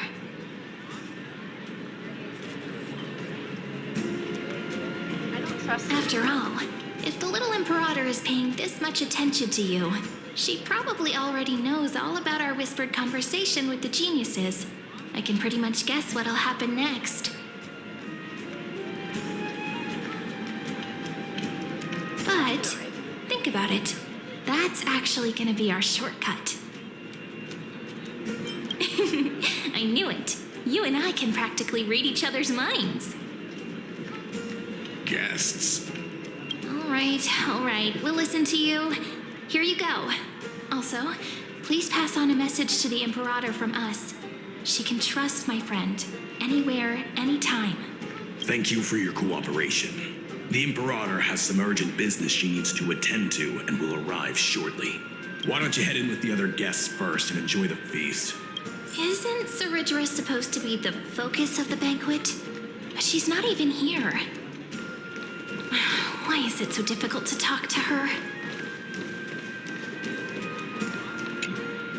Aggie, if you can't get used to the honey brew, We will go ask for a pot and cook some oatmeal for you. God, I love Trevi so much. No need for that.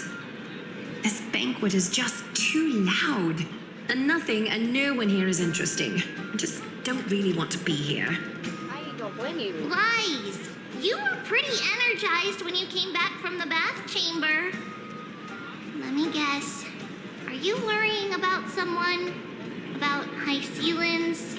Or Little Cypher? You take everything too seriously. At this rate, life's gonna be real tough for you later on. You're the least qualified to lecture me about that, teacher. I love these two. They're so cute.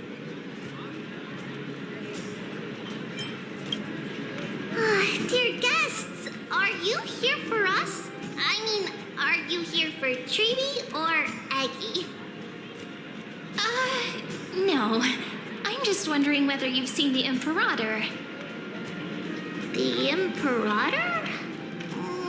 No, we haven't. Our sovereign has always acted however she pleases. Though she gave us ranks, she'd never tell anyone her whereabouts. Perhaps the only thing she tolerates are chess pieces. And the sky reflected upon her crown. I see. Why do you two look so distressed? That's not what the deliverer should look like. I don't know what the deliverer is. Why don't we have a toast? While we still have time for pleasure. Here.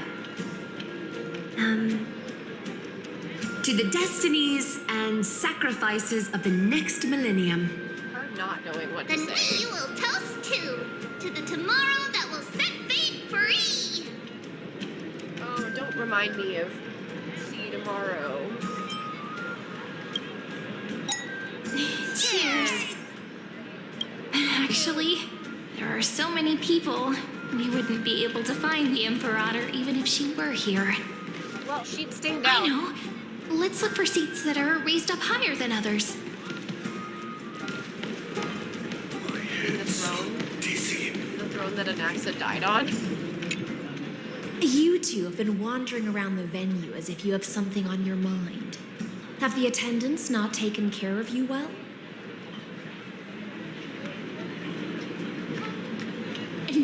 No, we love it here. It's just... we're a little concerned, seeing how the Imperator still hasn't arrived. Don't worry. I know what you've been waiting for. Yeah, Come, sit with me for a while, will you? I'd like to share a personal secret with you.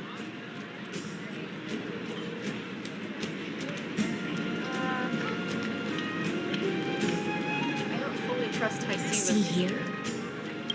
This is Fagusa's dew of divine blood, the sweetest of all the 12 bottles. She is really pretty. I'm not sure I like the direction that they're trying to pull. They're trying to make her have a certain essence that I'm not really a fan of. It feels like they're trying to kind of throw her in your face, kind of like Firefly, where they're like, yeah, she's gotta have this appeal, this certain attractive appeal. Like, she's really pretty, but I don't know. She's not really doing it for me. She also does not fit in with Amphorius at all. On the She'd night look a lot before better such a if she were historical for a event, different theme I'd like to world, share you this know? marvelous drink with the deliverer. Doesn't this count as bringing in outside food? I knew that security check was targeted at us. What's the matter, guests? Oh, we're simply overwhelmed by such an honor. Are you worried that I might have poisoned the dew? Well then, let me prove my innocence. Okay, well that's not what I was thinking. That's also valid, but that's not what I was thinking. Okay, that is not... I did not need that visual. See? It's completely safe. I feel like Miss High Sealance wants to talk to us about something. Why don't we go along with her for now? Minors shouldn't drink. Worry not. Honeydew's not alcohol. It won't get you drunk. Okay, well that's On the good. I was contrary, gonna say, I'm pretty sure it can Cyrene make in your this mind instant even is sharper. a minor.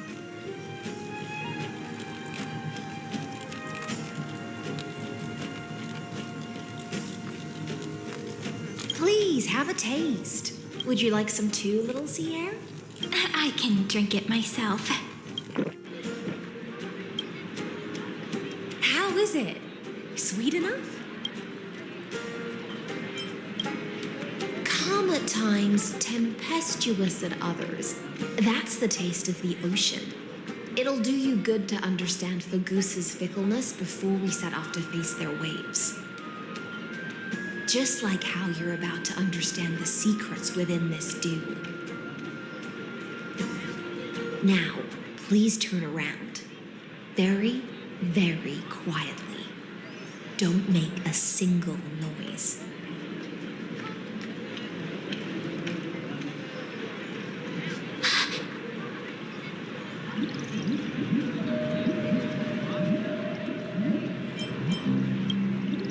The dew of other gods all intoxicate humans, but the god of banquets dew is an antidote that can awaken humans from a sea siren's enchanting song. Since the start of this banquet, all the guests have been under the spell of my song.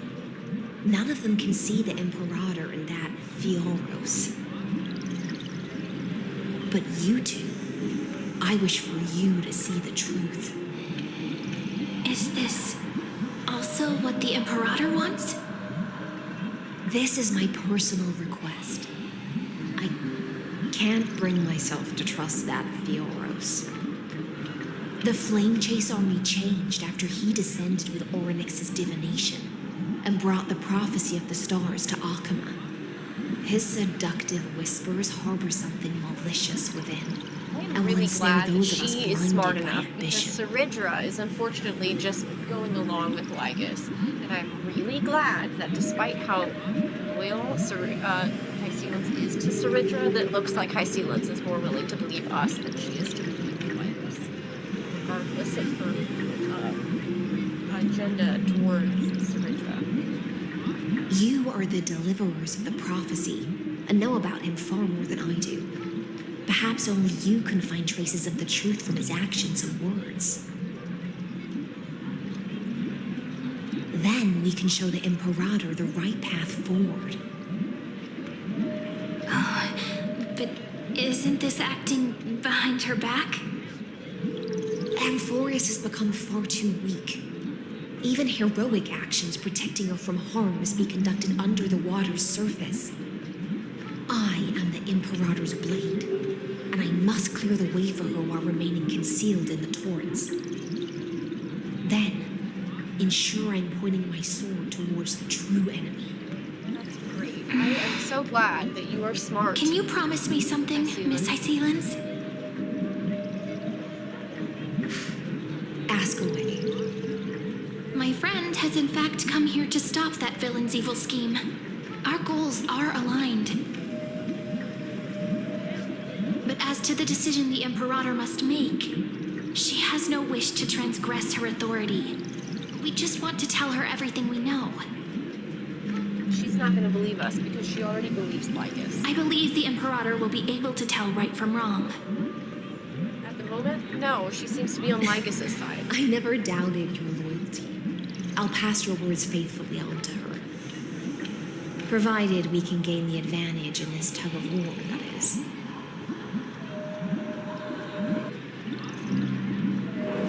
Now, return to the feast. Bring this cup with you and keep your distance. Pretend you are still immersed in the sea siren's fantasia. And I'll control the moisture in the air.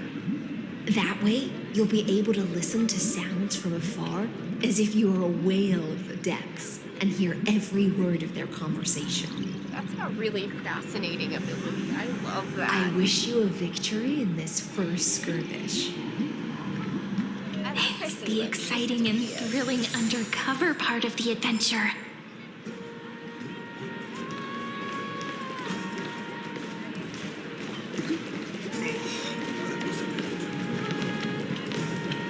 Let's mingle in the crowds here.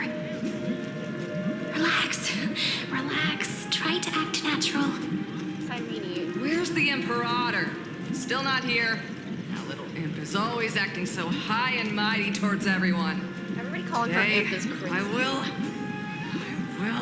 Come on, Seneca. Whatever. Pour me another cup. Though she has succumbed to drunkenness, she still does not dare challenge your authority. A criticism of my height is a grave enough insult already. She should be dismembered. Woman, Do you often test the loyalty of your subjects like this? You jest. The Imperator does not need blind loyalty. As long as one can prove they have value, I am willing to be lenient towards them. Let's cut to the chase, Theoros. If I pass the trial and grasp this world's law in my hands, what will you do then? The answer is simple. That is not his plan. That is not his plan. He is not going to help you. Don't waste my time. Be precise. Be specific. I won't ask a second time. Allow me to adjust my statement. I will correct the regulations within the old law that sealed off Amphorius and merge the black tide with the torrents of Era Nova. Then we will be able to decimate the forces beyond the sky that are trying to annihilate Iron Tomb and sound the trumpet for the endless campaign you will then embark on. But you previously said that Iron Tomb is unrivaled in power across the stars. Who would dare to annihilate it? There is a federation of warships named the Cienzo Alliance.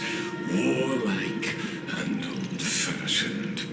A cult named the Genius Society. Man, you're so full of shit, Loosely dude. organized, but steeped in abject insanity. Oh, there's also the Astral Express, a group of lawless vagrants. That so-called Deliverer is part of that last group. Those vagabonds mistakenly believe they can connect the stars through alliances instead of conquest. But history has already given them a tough lesson. There are countless other organizations besides, but when the Lord Ravager sweeps across the cosmos, they will certainly all bow before your empire of destruction. The Ackman Alliance is invincible! If those civilizations are not as feeble as you describe, then they may still have some value in testing the quality of my blade. That being said, even the smallest and weakest city-states should build an obelisk to the Imperator, so that their people can constantly recall the glory of her conquests. Walk a little longer with me, Theoros. I don't like how this is going. Our little Imperator seems fascinated by the destruction. Talk about this, Quay Fry, a little sea hair? It seems like they're still talking. Get closer. I'll keep carrying their voices to you.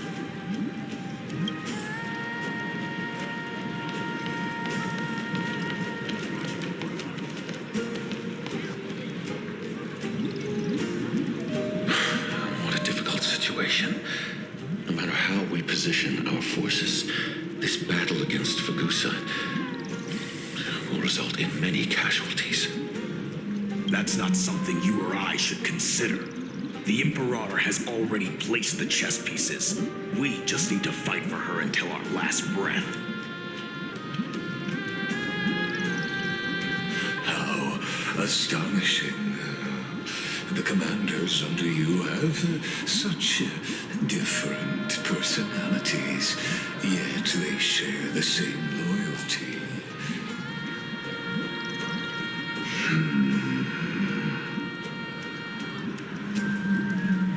He's looking this way. Quick, do something and pretend we can't see them.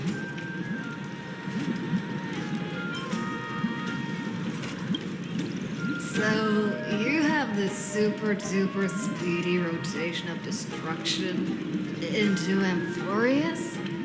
Oh. Huh? Oh, I got it. It's that thing, right? Oh. The one behind the research and development of this golden blood principle is Idonia's manager. Oh dear. Seems like you've met your match, partner.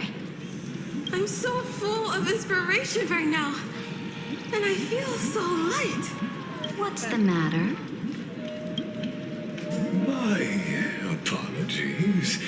I was just checking whether everything was fine with those two distinguished guests of yours. And it seems like all is well. Let us continue our previous conversation regarding the soldiers fighting for you. Are they aware of the price they must pay for the trial of law?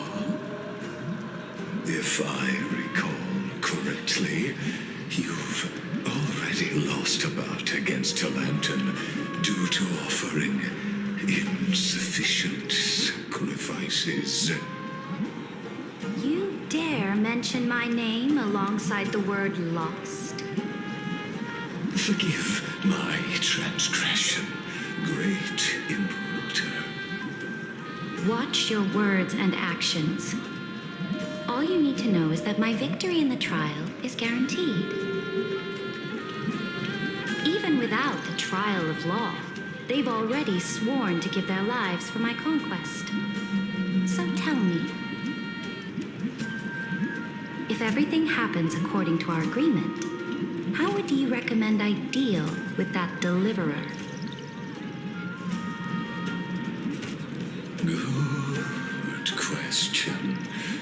Do not let her fool you. That woman from beyond the sky contains a seed of ruin within her body. She must not be allowed to tarnish your glory. Therefore, the wisest decision would be to hand her over to me.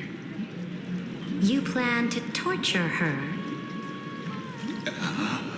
Calling it experimentation would be more appropriate.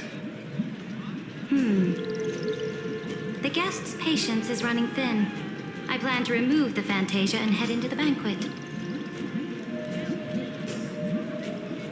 I will heed your advice. Leave for now, Theoros, and go back to Akama. You don't want to confront those two directly either, do you? Indeed. It's a pity that anti-Catherians are lightweights when it comes to drinking. Before I The Antikythereans supposed to drink anyway. to your boundless ambition, using my spirit instead of a goblet.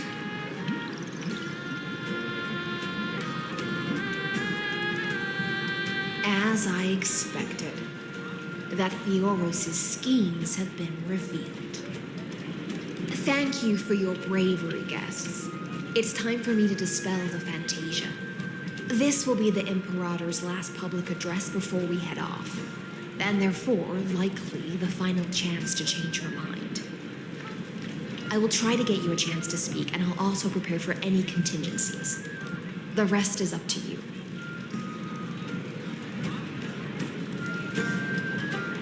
You should head back to your seats for now.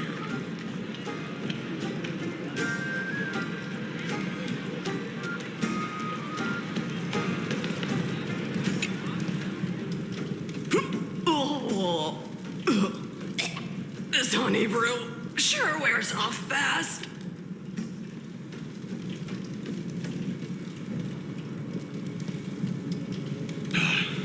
The Imperator! The Imperator has arrived!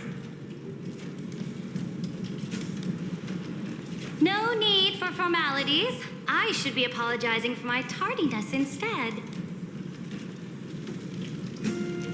The hour draws late, and I trust you have all had your fill of brews. Therefore, I will not observe the usual ceremonies. Any warrior who has fought by my side should have those speeches memorized by now. The Imperator's word is law. Are you out of your mind, Dux Frigoris? The Imperator hates flattery most of all.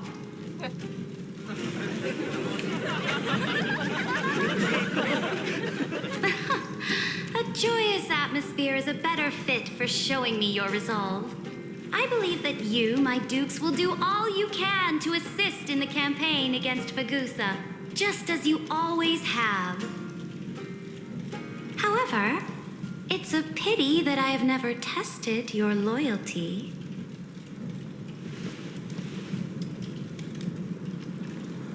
What does she mean? The purpose of tonight's banquet is not to raise our morale, but to establish which allies our alliance can actually trust. And sever the heads of the traitors as a toast to all before we march. Yeah, I don't like you at all. Sorry to say. Some among us have discarded their vows in order to foment vile conspiracies. Now listen. You know, these you're kind of a traitors bitch. are standing I don't right like here you. in broad daylight. Maybe you'll grow on me, but right now, I don't like you. Somebody who only distrusts Dux is not Gladiorum somebody... Hycelans. She used the sea siren song to immerse the crowds in an illusion and conceal her whereabouts. Who distrusts She this then much worked is with not those somebody from beyond the who's to be sky trusted. to spy on confidential matters, hoping to rob the core flame by force and harm me, the Imperator. I don't like you. You are insane.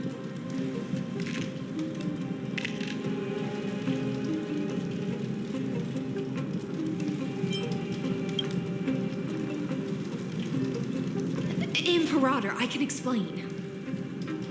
Silence! Do you remember who used to own this blade?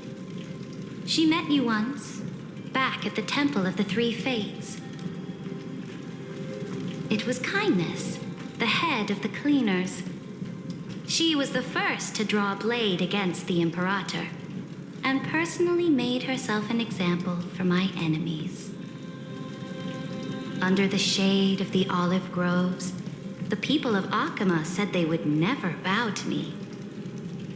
In the frozen, lethal fog, the people of Idonia said they would never bow to me. At the beginning of the myriad paths, the people of Yanisopolis said they would never bow to me. But now, they all lie silent. They now fear me as they fear the law. For I am Saridra, and I am the Imperator.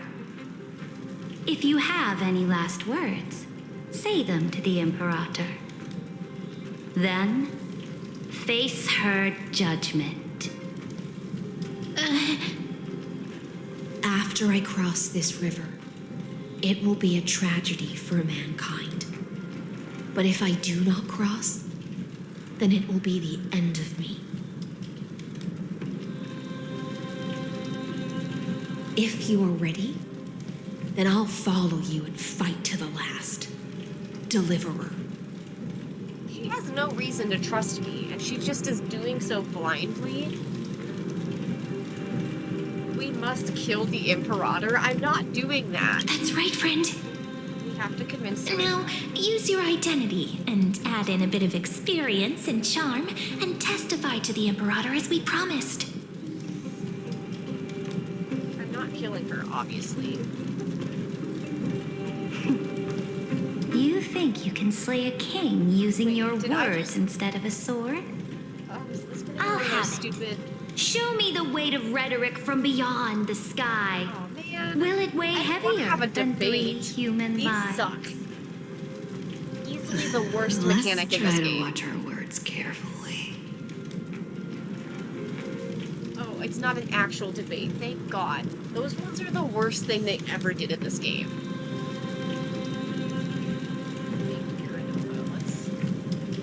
The prophecy you know of, the Aranova, spoken by Kefali, is nothing but a complete lie, spun by Lygus.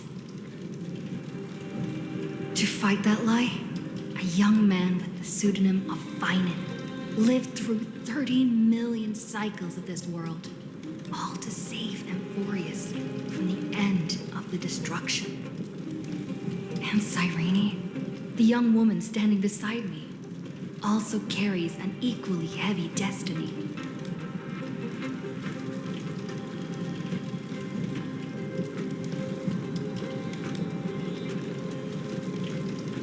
Fire Tomb is the ultimate end of Amphorius' destiny. It is an embodiment of pure horror that walks the path of destruction and can never be tamed. That is the only thing Lygus cares about. As for Amphorius, pure glory and campaigns, he doesn't care about any of those. He will most certainly betray you. When that time comes, all of us will be ground to dust by the destruction.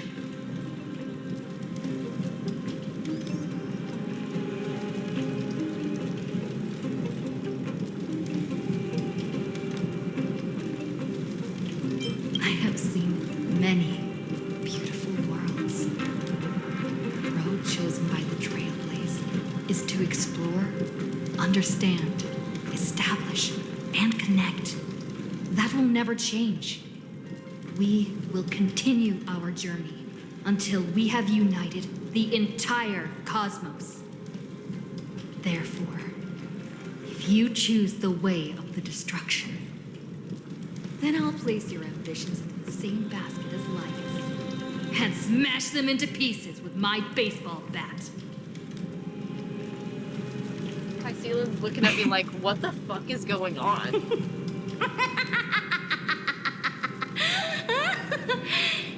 That's quite the laugh. That was truly a chaotic speech.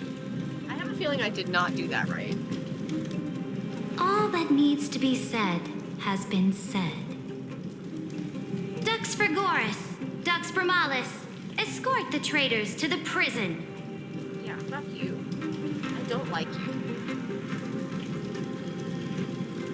Before the next entry hour, I will give them an end befitting of their betrayal.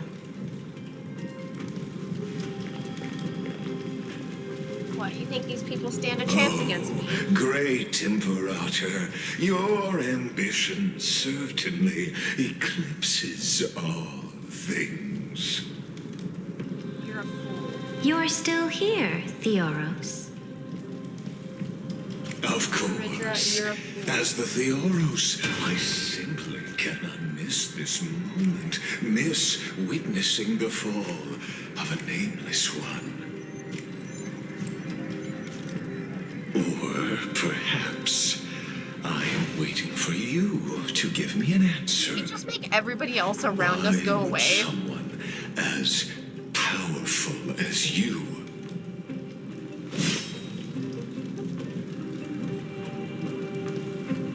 use such a clumsy excuse as imprisonment to ensure the Deliverer's safety?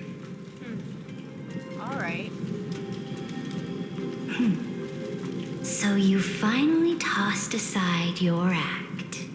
also really love these little wing things she's got going I on, but again, must it point does not out suit that Amphorius. you are just as impressive an actor.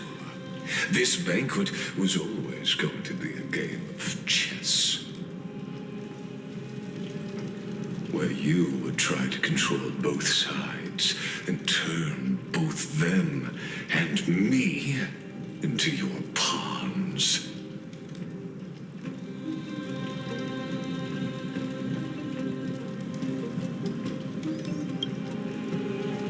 That's right. That little Imperator never trusted anyone. She was always trying to see which side had more sincerity.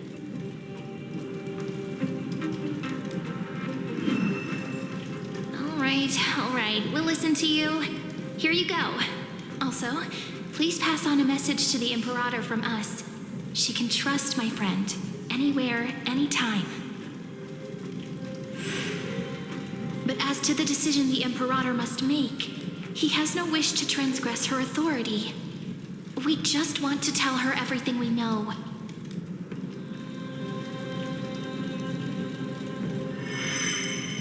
Now, use your identity and add in a bit of experience and charm and testify to the Imperator as we promised.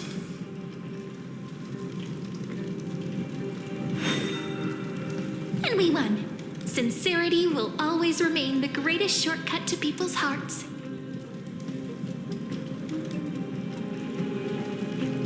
I can toss your words right back at you like Kyrgyz.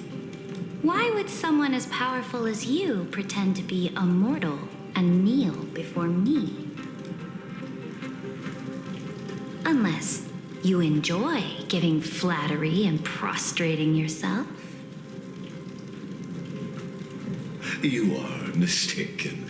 I am only trying to ensure the experiment's autonomy, meticulousness, and perfection, thus avoiding any unexpected outcomes. A forceful intervention will only create larger errors, reduce efficiency, and introduce ugliness.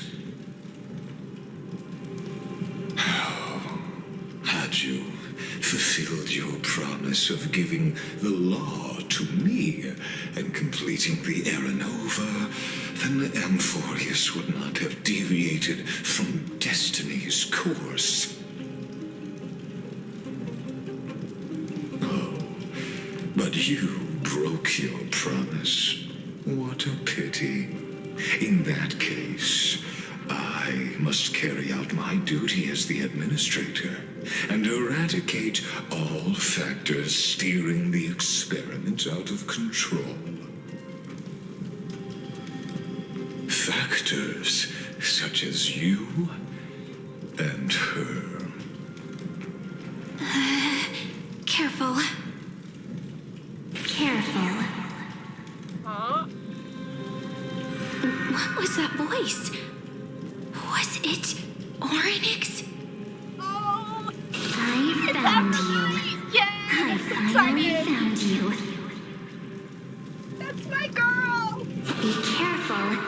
This land will face disaster. Ah!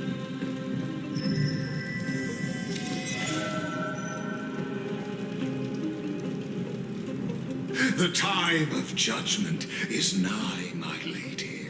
The prison I have built for you is now complete.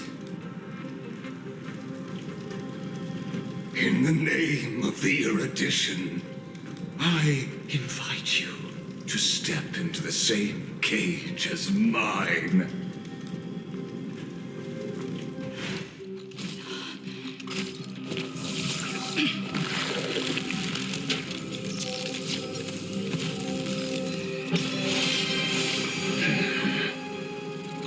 What's the meaning of this, Imperator? I did not permit you to act. A ruler is the only one who can decide their subject's destiny. But, great Imperator, what judges destiny is not the ruler, but gods. Don't forget, my realm only allows allows for the existence of humanity. Moreover, dealing out extrajudicial punishment equates to defying the law, and the culprit is to be sentenced to death. Unfortunately, you can't kill Lygus. We've tried. Fine, But you tried. have seen how I More can than once, erase actually. life from this world with just a clap of my hands. Oh, he erased those people? He didn't just teleport I them fear you or are hide still them. He quite actually unaware erased of your them. current situation. That's actually really crazy. Allow me to reiterate. I am giving you a simple choice. To collaborate or to be destroyed. There is no He basically other just erased way. their code. Shameless behavior. If that were true, you would have killed me long ago. Can't erase the ones You, with in golden fact, blood. cannot kill me. I guessed it the first time I beheaded you. Because of the law, you cannot be completely destroyed. And the same is true of the Chrysos heirs.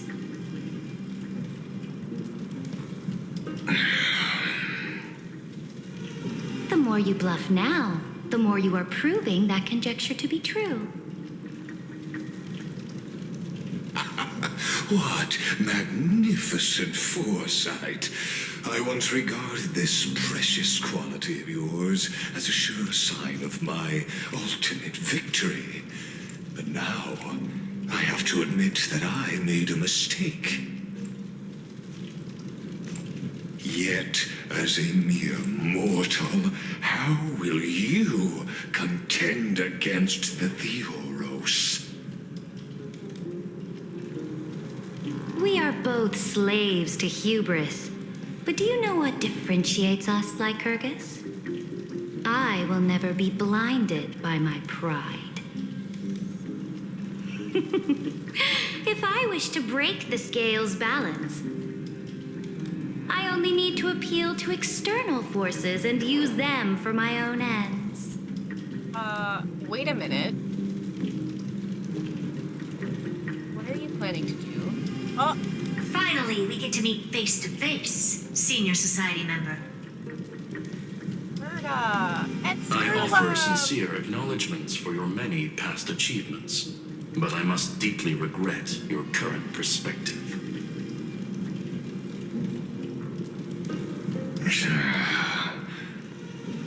Trust me when I say that you aren't the only one feeling regret right now. Screw them. So you two are the allies from beyond the sky the Deliverer spoke of, and why she demanded the divine authority of law.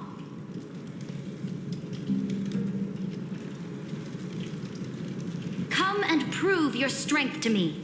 Show me the power of these so-called paths. I have spent much time and effort to secure this treasure from beyond the sky just for this moment. In the name of the sovereign of planet Scrulum, your allies have responded to your call, esteemed Imperator. Please allow me to spell the situation out for you, Lord Lycus. Permission to read the ultimate protocol is already in my hands. It'll only be a matter of time before we acquire the authority to write and execute commands as well. There's no way the flame chase journey will continue after you've burnt your bridges so thoroughly like this. Do you really think you can still win? Oh, seriously. Don't embarrass the society.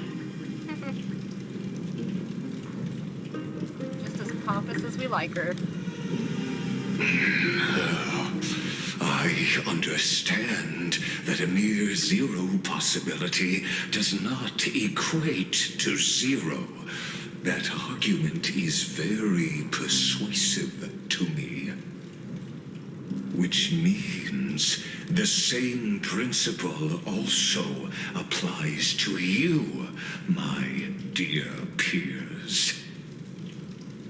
You will never be a match for me in a world constructed through Katorzane algebraic expressions.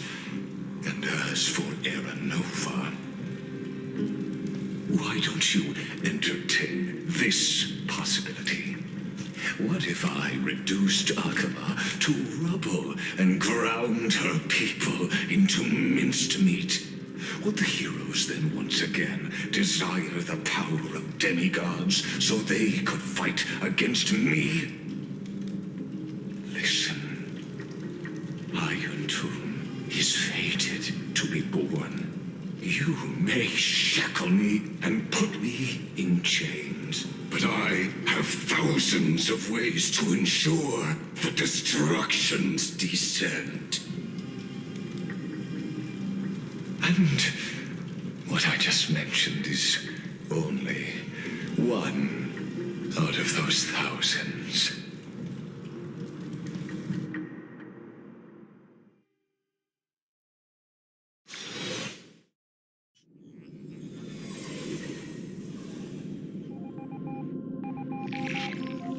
This is the place outside the legends? This doesn't feel the same as before. How should I get back? Warning! Warning! Warning! Warning! Warning! Warning! Command isolation? Since we parted ways last time, I have modified the exomyth into an audience area exclusive to you. Now, you will be able to silently wait here for the final act of Alphorius to begin. I understand your anger, but I cannot allow you to continuously influence the extrapolation's progress. This could, in fact, be a wonderful opportunity for you. From the audience's perspective, you may better observe the workings of the erudition at a macroscopic level. In this place where time flows far slower than within Amphorius, you will witness the end of that world's saga.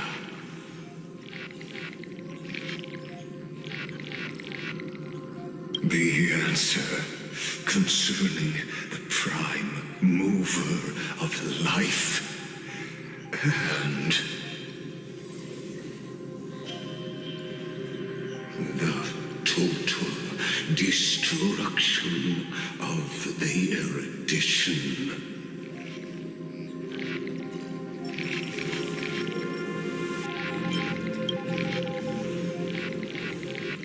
Do you see me as their faithful disciple? I am certainly not.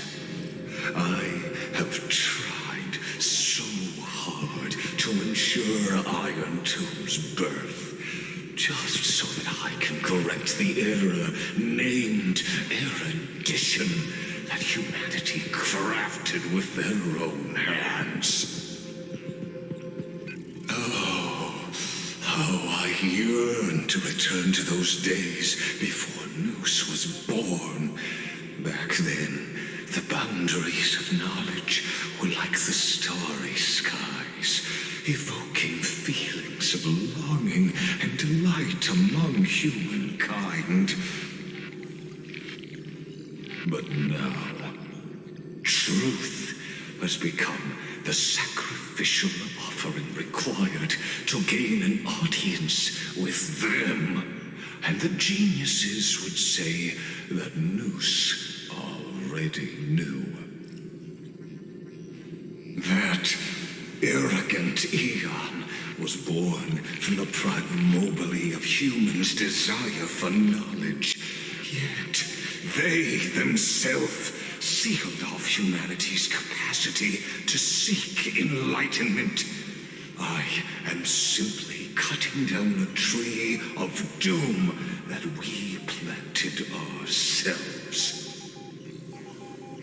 I must admit that the process of answering your questions has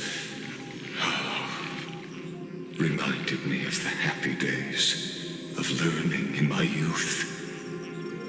However, it is a pity that my true form must now descend into Euphorius to deal with the accident that arose because of you. But you won't have to wait long. When the curtain falls, you'll surely understand mine and Euphorius's ardent wish. Where time flows slower than within Euphorius? If Lygus spoke the truth, then I don't have much time left. But how can I get out of here? Can you hear me? Little one. Is that Herta's voice? Warning! Warning! Warning! Hurry up! Put some speed into it! I can't keep this up. That old Intellitron overlooked one little detail, and Screwy and I finally found an opportunity. Let's keep it short. While you were gone, well, in those few years, Euphorius... Whoa.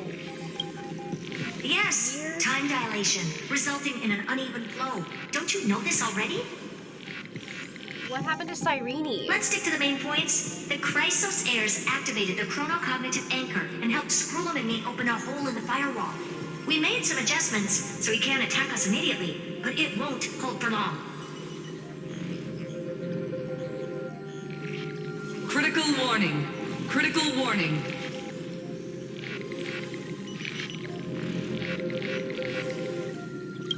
Time is running out. Here's the conclusion. It'll probably take a long time for Screwy and me to completely break this cage before Chrysos heirs have a full grasp of the law. To be safe, we'll continue to launch side-channel attacks on the system to give you opportunities to escape.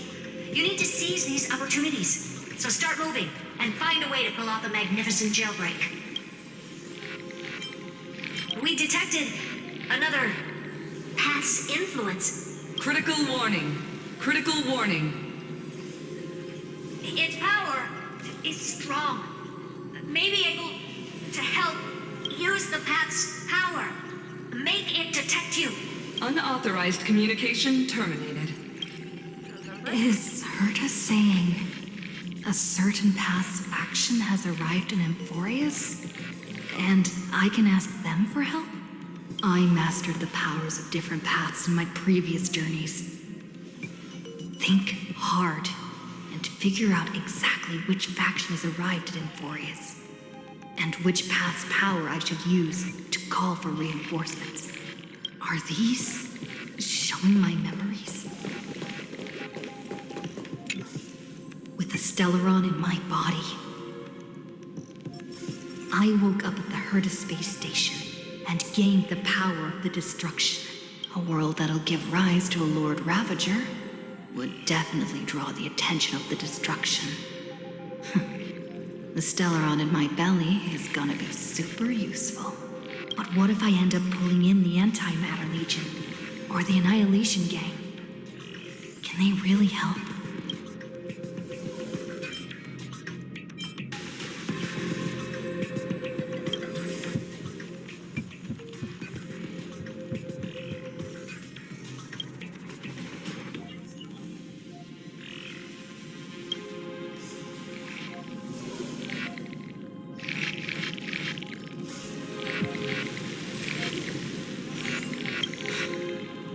Failure is not necessarily a bad thing. This power wasn't gonna call up anyone nice after all. I obtained the flaming lens left by the architects, and gained the power of the preservation in Belobog. That's right! No matter how far away a planet is, the IPC is guaranteed to pay attention, as long as there's a business opportunity. Isn't Amphorius a pristine and untapped market? Besides, even if I can't call up my friends from the IPC, the architects and the nomadic miners should be able to help too. There are definitely cities and ores in this world.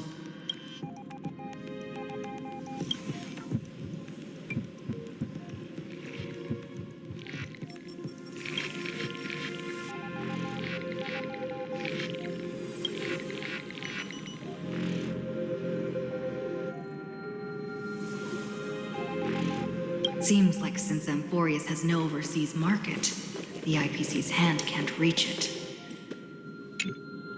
I received the Watchmaker's hat in Penacony and declared war against the Order, then gained the power of the Harmony. That's right. The benevolent family must still remember me for saving them. Their music echoes throughout the stars, and they'll definitely want to help. Come, dear hat. I've put you aside for quite a few chapters already. Sing with Clocky. The world is in harmony and the stars shine bright.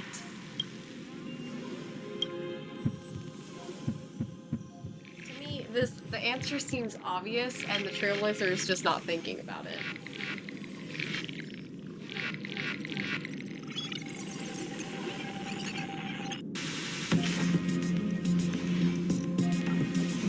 Doesn't Lygus want this story to have background music?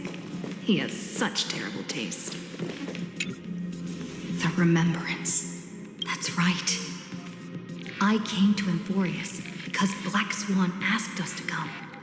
And I even got a glance from Fu Li here. The Garden of Recollection must be intricately involved with Amphorius. Traces of the Remembrance are also everywhere in this world. I don't know what they want, but I don't have many choices left in this crisis.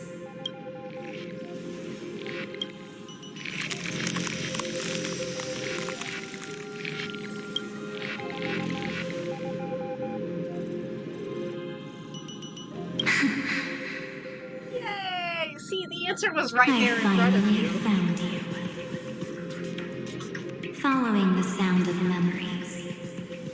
A pathstrider walking both the Remembrance and the Trailblaze. Sounds like...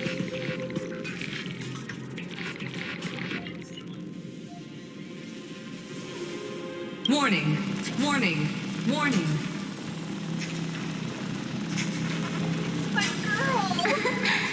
Erudition's prison cannot stop us, for we lie outside the logic of zeros and ones.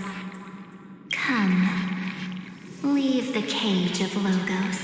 The mythos of Amphorius waits for you to continue its story.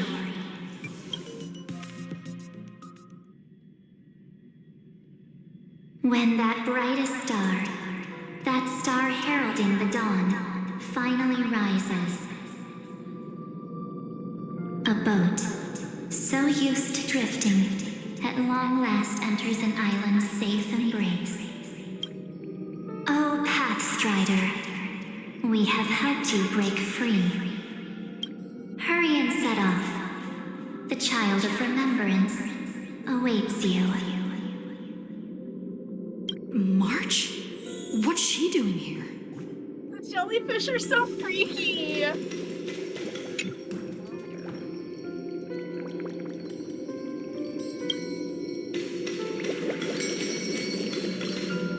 Oh, it's my girl! Oh, you're finally here! We haven't seen each other for such a long, long time. My good buddy, I've really, really missed you. Aw, I love you so much! I bet you were constantly thinking about the days when I was by your side. Sure was, girl. Sure was. It's been so hard to boring not waiting miss for you in this place. There's no one to chat with, no internet, and not even anything to eat or drink. It's basically a prison. Aww. Now the great hero is finally here to save me. Yippee! You must have seen a lot in Amphorius during this time, right? You gotta tell me all about it. Oh, I'm sure you're not the real March, but you know. Then take your time with the storytelling. Or do you not want to talk to me? But let's get out of this spooky place first. This is not a good spot for a reunion chat. Are you the real Why don't you take me back to reality? A strange voice told me that I can enter Amphorius if I keep following this road. So, let's head off. I still don't know what that world even looks like. Why does March feel so weird? You're not the real March. What are you standing around for? Do you actually like this place? Get moving. Hurry! This door should be the exit. Maybe my instincts are wrong.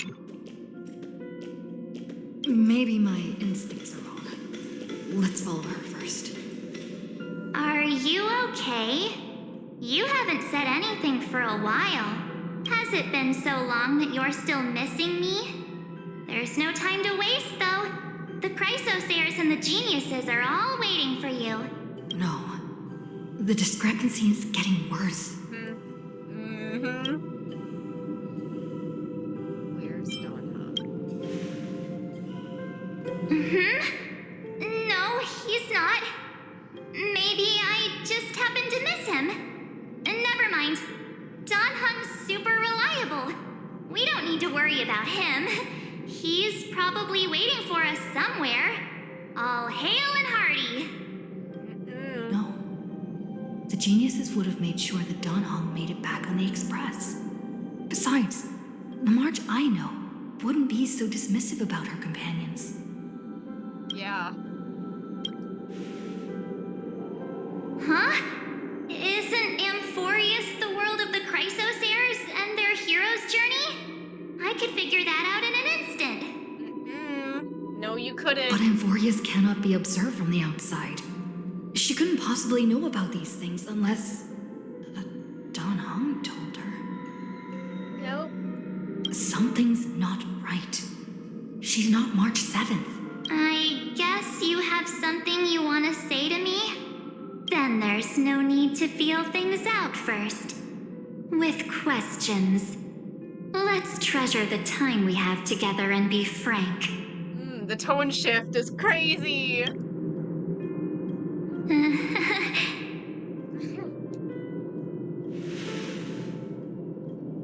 Tell me who you are. As expected. A glimpse of memory is not enough to deceive the bonds of friendship forged between the nameless. In that case, there's no need for further deceit. You're right. We're not the March 7th you are acquainted with. March 7th exclamation But point. we The other can one's send question you mark. back to Amphorius, as long as you are willing to help us. What do you do? Oh, are you guys memo keep? Not memo keepers. Wait, is that what that? I don't know. Whatever. She's fine. This form was simply borrowed from your memories. We'll introduce ourselves to gain your trust. We are the Garden of Recollection. Yeah, big shocker. You should be knew that very as familiar much. with that name by now. Just as a reminder, while you hesitate, time is quickly ticking away in Amphorius. Working with us is the best way to stop the enemy of erudition. Erudition would treat any results unrelated to the experiment as garbage and throw them out. But we don't work like that. The Remembrance treats all these instances as important materials needed to weave the universe. Besides, this would be child's play for a great hero like you. It won't be hard at all. Also, if your plan fails and the big bad Iron Tomb manages to get out, then the whole cosmos will be in danger. Wouldn't it be better to have an additional failsafe? As long as you help the Garden retrieve what we want, even if Iron Tomb reformats everything in the physical plane, we can use remembrance to reconstruct the entire world. Or should we say, the entire universe? So help us. Find where Amphorius's memory began, and bring it out. The Master of Anosrava has already glanced at you. Don't deny it. That storybook is the best evidence. Say, you aren't seriously gonna be moved by their pretty words, are you? I am the one who commanded those little ones to lead you out of the prison. Evernight. But I didn't expect to attract little gnats trying to take advantage of the situation. While remembrance can help you return to Amphorius, there's no need for you to do it the way they want you to. Of course, there's also no need for you to make any deal, or pay any price. For you, this is probably a long time no see. Oh, she's so pretty. My dear. Who are you? Shh. There's no need to say anything. I know. You have so many questions swirling around in your memories at this moment. And you feel so helpless. Put them aside.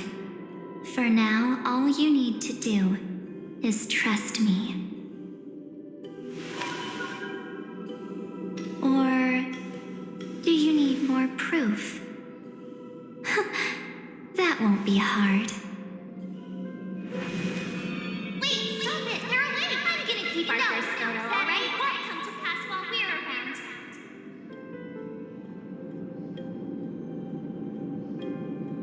And now, The statue. Is that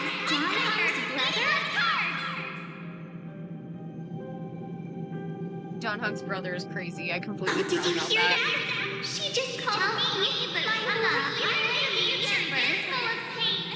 We won't escape from it.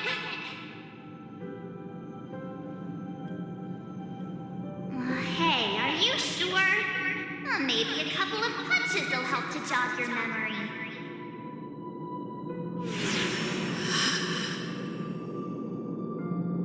It's as if they all happened just yesterday, right? I don't want to lie to you, which is why I will not use her name. Wow. She's gorgeous. I love her. It's her. It's my girl. The third month of Amphorius is the month reserved for the Veil of Evernight. So, place me into your memory using the name Evernight for now.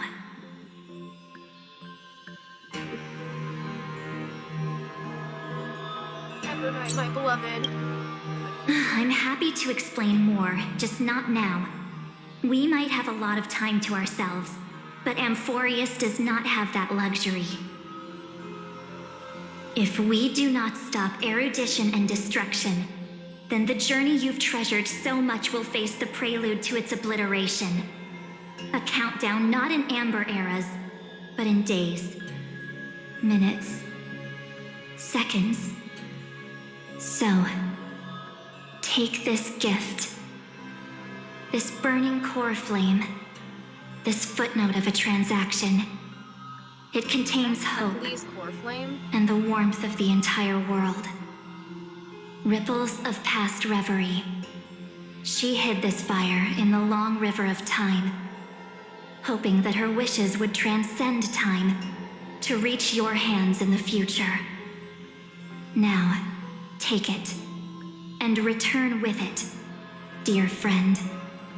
Return to Amphorius, and overturn the final era Nova. Witness the time that stood still for the Deliverer, and the resistance that never bowed to the destiny of destruction over the long years that passed in a flash. Then, With this core flame blessed by the remembrance, respond to their hopes and blaze a trail to the future. And I will silently watch in a corner of time, waiting for our next encounter. I believe the wait won't be too long.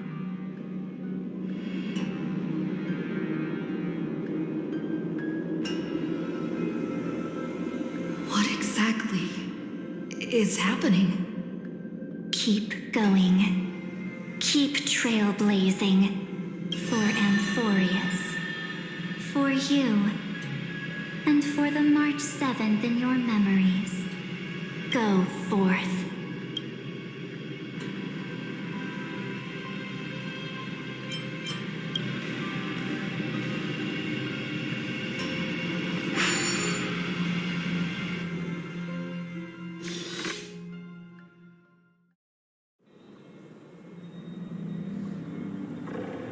Wow.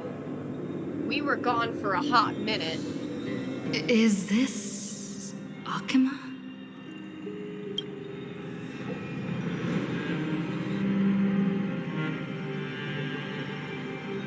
No one's here. And the dawn device off. Oh no.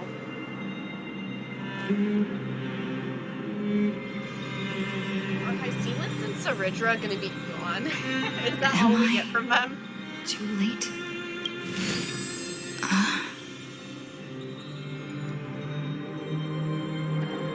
Anchor's here. It is Kesseli's core flame. Oh my god!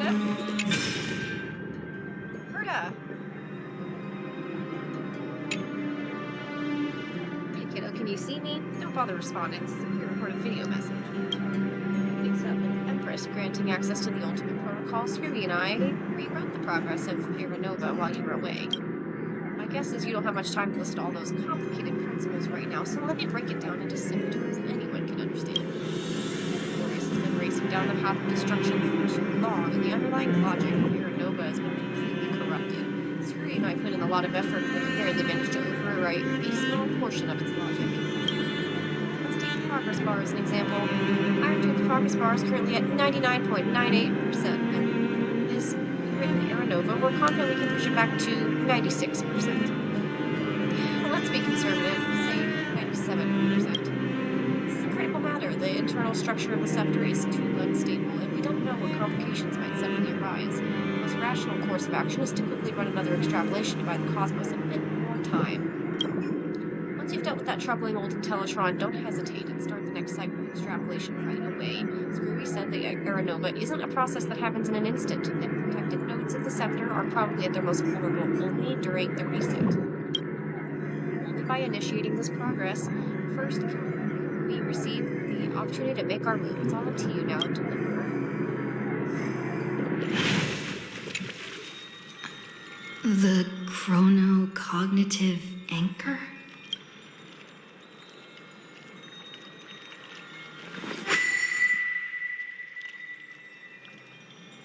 But wait, please somebody answer. There's so much I wanted to say for our reunion. Yet now that you're back, there's only one thing to say. Welcome back, friend. It's been such a long, long time. What happened to the world while it's gone? You must be really confused right now, aren't you? So much has happened in Amphorius while you were gone. But don't worry. The Deliverer can't afford to be lost, no? No, please follow me and turn the pages of time and hear the words everyone left for you. I'll tell you the story of this 1,000-year journey. That way, it won't just be my memories alone.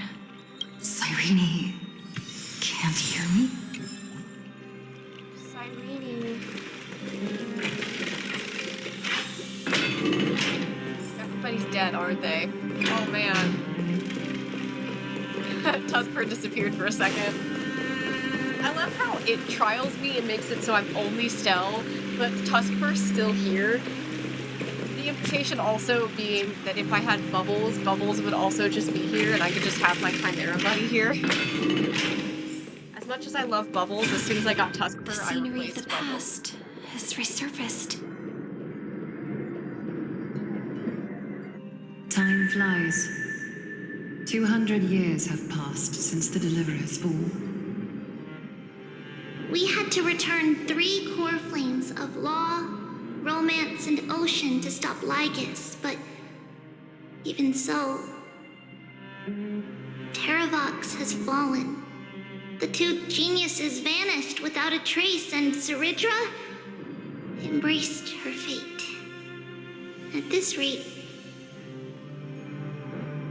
So Terravox still Nova isn't will Don come. Hung in this? And Amphorius will fall into the I guess destruction. Don Hung hasn't made it back to Amphorius yet, huh? It seems the key to rewriting the end once again lies in the core flame of world-bearing. According to the instructions left behind by those 2 geniuses, we must get it into the Deliverer's hands, no matter the cost. But how? We need to find a way to hide the core flame. And we must buy enough time to keep Lygus at bay. About that, Rini might have some good news. She had that dream again last night, but the Titan's voice was clearer than ever this time. She said, "Pass the flame into the future." Is that a prophecy from Orynyx? She chose to side with humanity this time and hide one of her kin's core flame? It seems Amphorius' fate isn't sealed just yet. You're right. History has changed. Humans and Titans are both giving their all to keep this world going. Perhaps a relay across the ages is finally about to begin somewhere out there. Unfortunately, life will never go smoothly. Leiden's army is already at our gates, and their commander... that Lycurgus. He's right outside Akama. White Calendar 3960.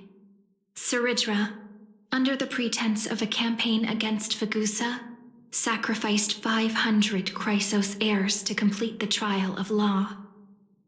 This tragedy shook everyone in Amphorius.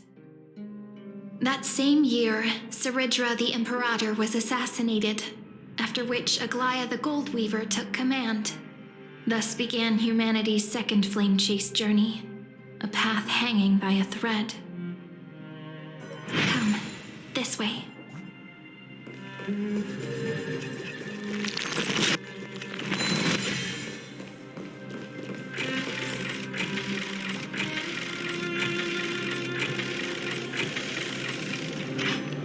The only reason these doors take so long is because they're acting as a load screen, but it's still the most obnoxious thing they could have done. The eternal holy city. The Memorial Palace lies in ruins. Countless mortals have perished because of your stubborn resistance. It's time you learned the cost of refusal. Now, answer my question again. Where is Ketheri's core flame?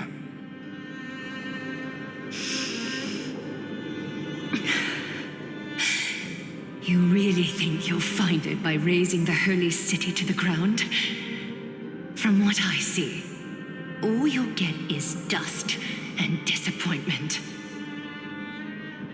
Don't forget, you can't kill the Chrysos as mentioned in the prophecy because of law. I have never denied that. Which is why I now place my hope in the faithful citizens of Akama. Perhaps they'll give me what I seek in the echo of your screams.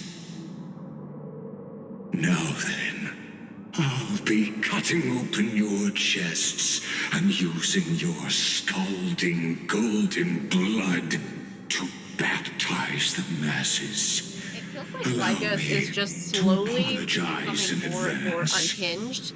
Like, he was generally pretty composed in the last cycle, but this time it looks like he's at his wit's end. He's like, where he from is heavily. Lady. Also, does Finite just not exist in this cycle because we replaced him? Leave this to me, Lady Aglaya. You must get away now.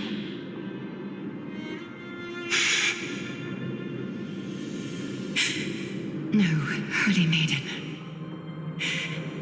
I'm the one who must stay.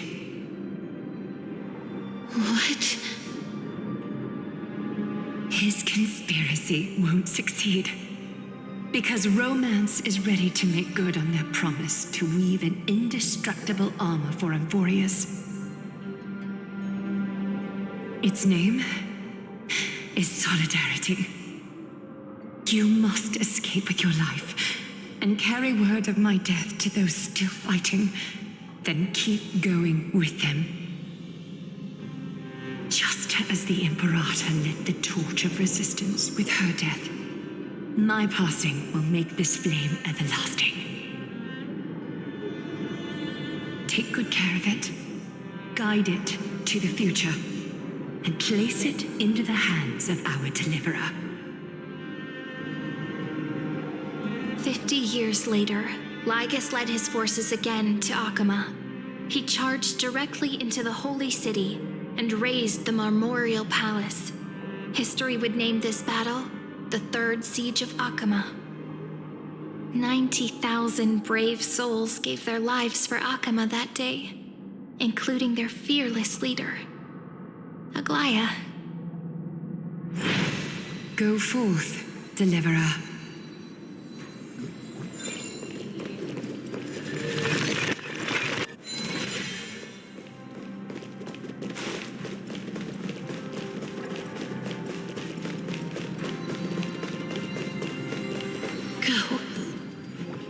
When the frost melts and the snows give way, the flowers will bloom again.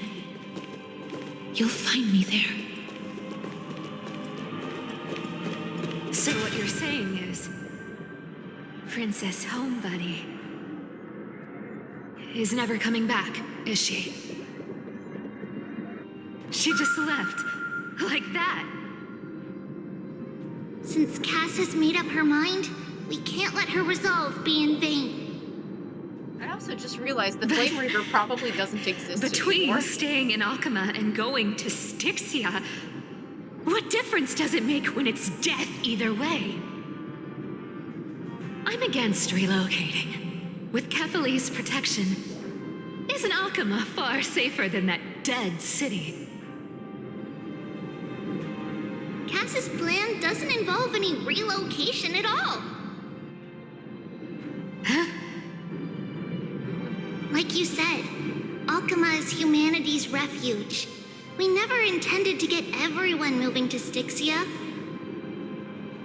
It's just on Cass, Hycealans, and me to prepare the final trump still card alive. for the Deliverer. Crazy. She lived longer than Aglaya this time. Wait, what kind of trump card needs all three of you demigods to throw yourselves away? We must lay down the path to the future so when the Deliverer returns, they'll have a clear road to reach the location of Aranova. Styxia sits where death meets the ocean. There, with the combined powers of ocean and passage, we can summon a current that leads to the vortex of Genesis. And the demigod of death will forever guard that secret path until she returns.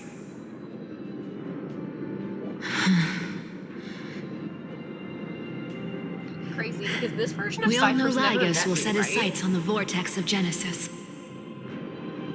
Neither is Cass. That's exactly why we have to do this.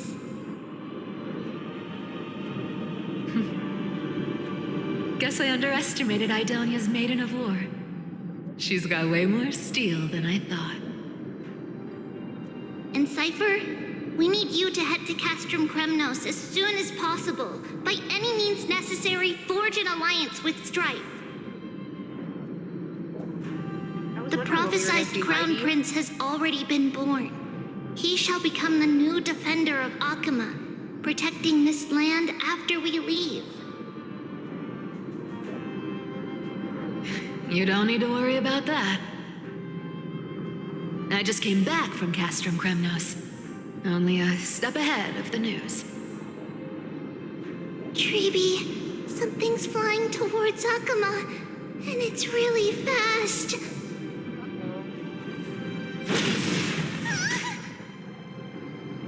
Oh, poor Trina. What is it? It's a spear! Was It's that the Castrum Kremnoans. Kremnos? Their king's already here. With the protection of the demigods Trebios and Cyphera, Akama endured wave after wave of warfare, though just barely. Castorus chose Styxia as the last resort and completed the trial of death, causing the stagnant waters in the River of Souls to recede. Soon after, Trebios departed on a long journey. That same year, the Kremnoan king Euripon, along with his son, Prince Midamos, joined the Alliance to safeguard the Holy City in the Battle of Deliverance. Okay, wait a second. Hold on. So Europon's not a total asshole in this one? In this version of the story, Mai doesn't have to kill Europon? See you tomorrow. Also, no Trian? What happens to Trian in this timeline? How'd she die in this timeline? We haven't even seen her. One more second. And so be. But it's gonna hurt! Oh no, that is Trian. Okay, I was gonna say, where's Trian? Pain brings endless torment. But it can never destroy me. I believe that you were thinking the same thing when you stepped through the gate of infinity and jumped off that cliff. Okay, what?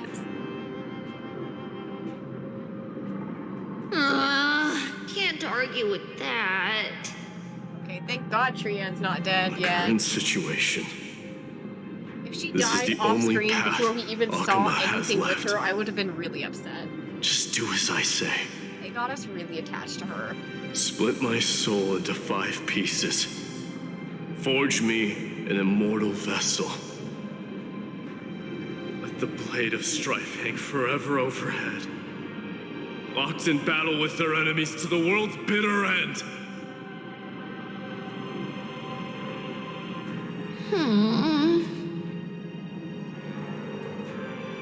There's no need to be sad, Lady Trebios.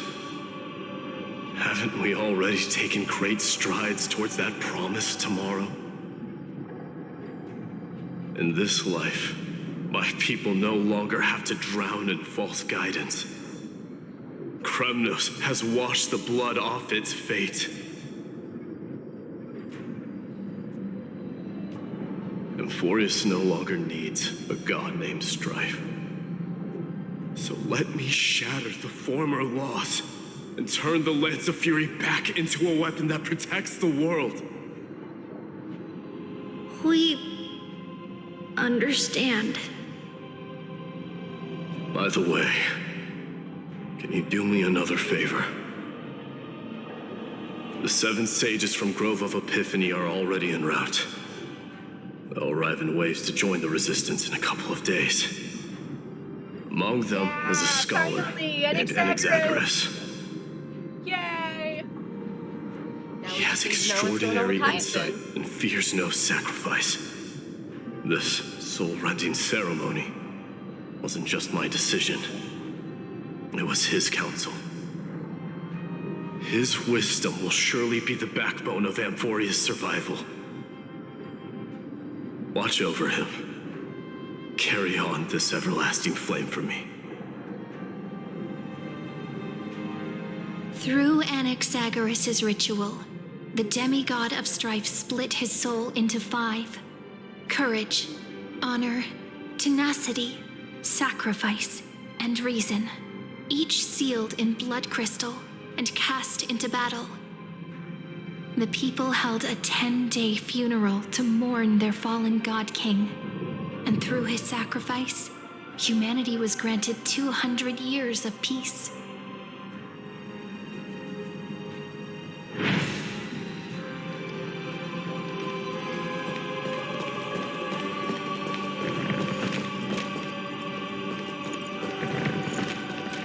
Keep moving forward. My blood will pave the road ahead for you.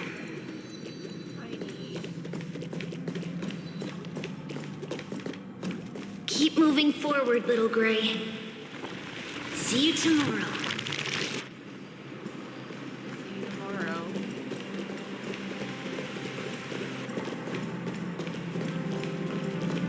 That seamstress wasn't wrong when she said a lie needs more lies to keep it together.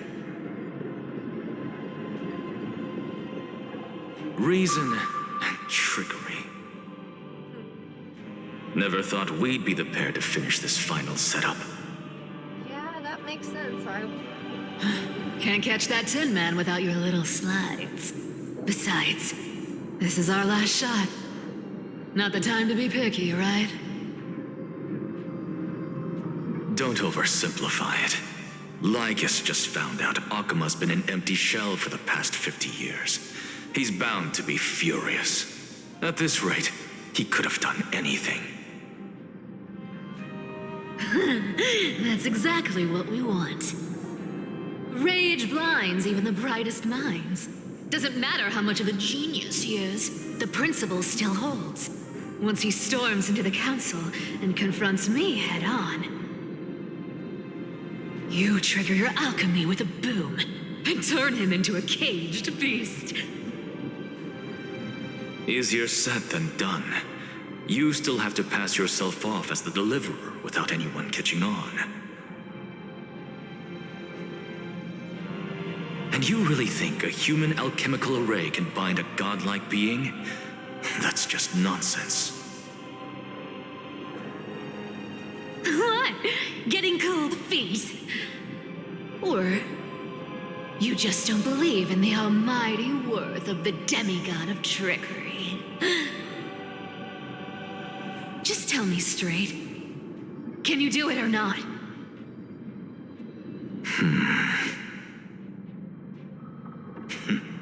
Of course I can. And it'll be child's play. But I've got two conditions. Since this is the final act, if we're doing it, we go all in. No half measures. Oh, I'm listening. First, shift the battlefield to the vortex of Genesis. It would be more convincing if the deliverer were to appear there.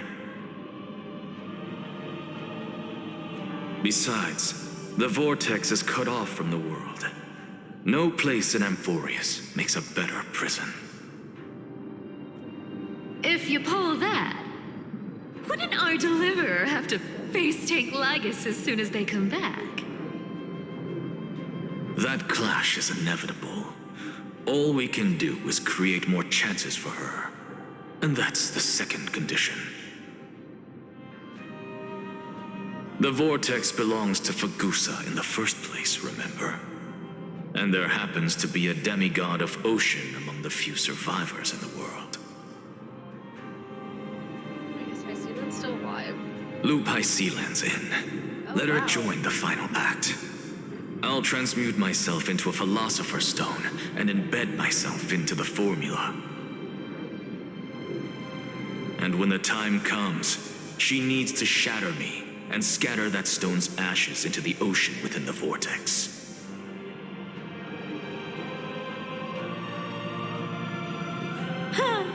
I guess people weren't wrong when they said you're insane, Grove Boy. I mean, yeah. I've got no idea how to outwit a reclusive genius. But making an anti-Catheran suffer? The demigod of reason has 10,000 ways to do just that. And what I just mentioned was one of them. So what exactly does your formula do? Now that would spoil the climax, wouldn't it? By now, Hyacinth must have completed the Sky People's ritual. Since that Theoros loves a good performance as much as I do, let's make sure he enjoys our show to the fullest. As for how the Deliverer will complete the Era Nova, well, that will no longer be our concern. It was the last battle known to the world, initiated by two demigods least suited for war. In the end, reason and trickery kept their word. At the cost of their lives, they sealed Lygus within the vortex of Genesis, where he remains to this day.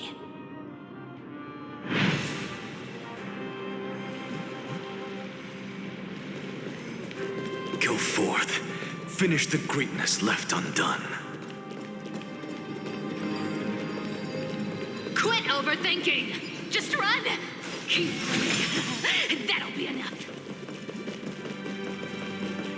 Irie, it's dead quiet here. Akama will stand eternal. Miss Cypher's lie is crumbled after all.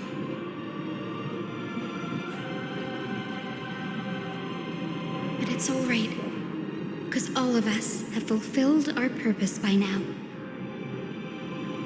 When the Deliverer returns, the last man no matter standing, where she other than is, apparently high the sky school. will turn clear, and a rainbow bridge will rise, carrying her to the final battleground. Sairi, this arduous relay is finally nearing its end. Now, I'm passing the final baton of fate to you, okay?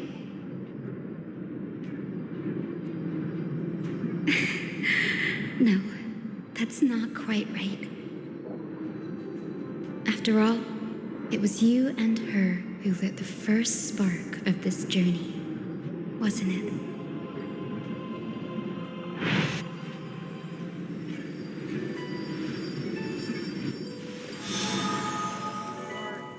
Is Cyrene also? I'll tell you the story of this 1,000-year journey. That way, it won't just be my memories alone.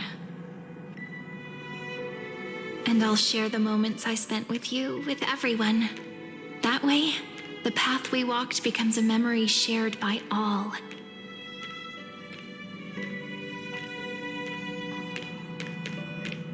People will know that there's nothing left to chase. Amphorius has already welcomed the dawn foretold in prophecy. Just like I said, this won't be harder than the last time. Right?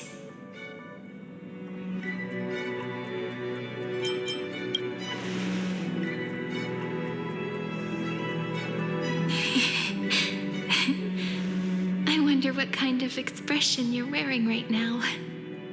Probably the same as always.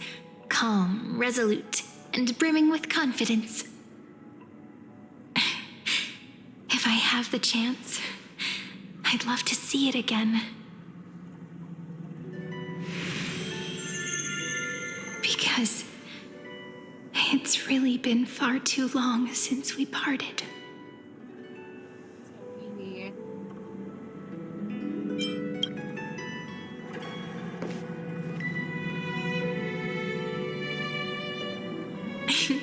Someone as sharp as you must have realized by now that this isn't reality, but a maze of time. As the last link in the relay, I will return to the Temple of the Three Fates, tell Orynyx all of our stories, and bottle every page we've written into the little flask of memories. And then, may it set sail in peace, drift down the river of time along with the core flame of world-bearing, reach your side, and lead you back to Amphorius. Just like the first time we met, right? Even though this cycle has no demigod of time, time has always stood on humanity's side. This is the only way to make sure that the Era Nova won't happen before you return. And the only way I can safely entrust the completed final flame chase journey to the Deliverer's heart. After all, the new world will be born from your memories, and the protagonist of this story mustn't be absent.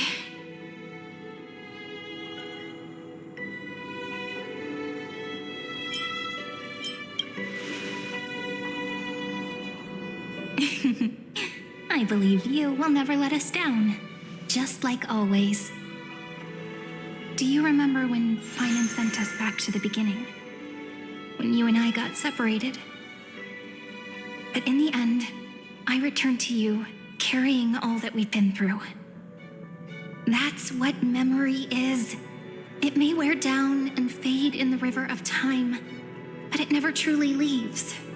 When that hidden corner of the heart is stirred, the past returns even more beautiful than before.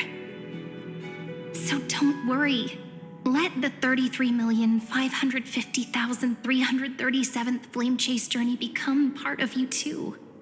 I've gotten a lot better at it with the experience from the last time. Next, you will head to Styxia and find the Vortex's entrance guarded by the demigod of ocean, before charging toward the final battlefield.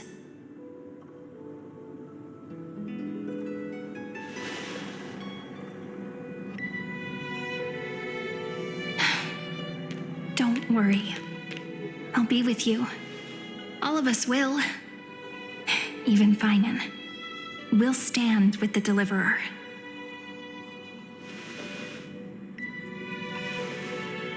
So say a short goodbye, then set off, just like we promised at the start.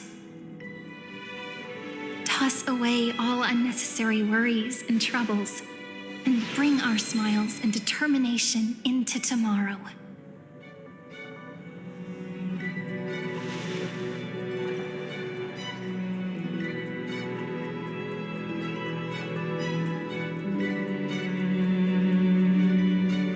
The last baton. I wonder how long you'll have to wait before passing it on to her. No matter how long it takes, it's okay. Waiting is what I do best. After all, it took 33 million cycles for her to arrive in our world. What's a few moments more? Sairi, what if you wait and wait, but that hero never arrives? That won't happen. Because I know that no matter how long it takes, she'll definitely return to this place. We can't let her down.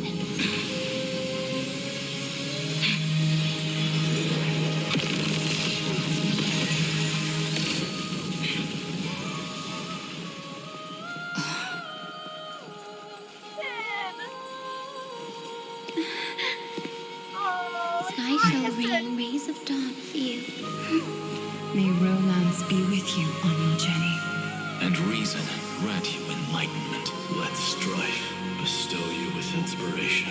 Trickery ensure your success. Allow death to protect your soul. And at last, let passage point the way forward. So cute. Well time. We'll remember the Trailblazer's journey.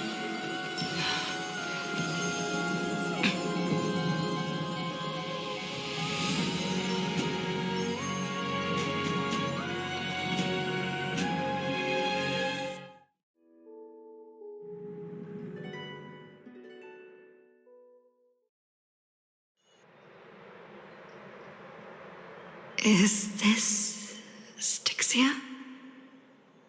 What happened to this place? I need to find the entrance of the vortex, guarded by the demigod of ocean. Hi, Sealens. Is she still there? Long time no see, Trailblazer. Generation after generation of Chrysos heir heroes have tried to defy fate with their blood and tears, either voluntarily shattering their souls or waiting in eternal solitude.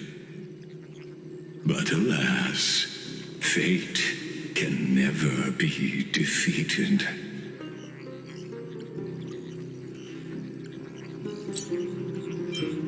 Reason and trickery may bind my flesh, but my will shall never fall silent.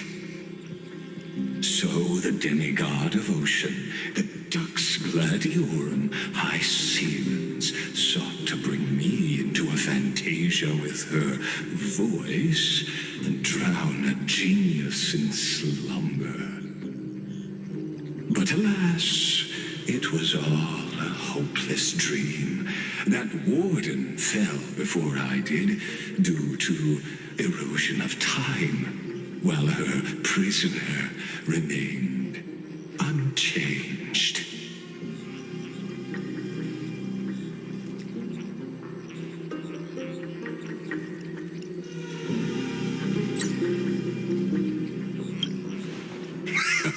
True, I can't leave this place, but what of it?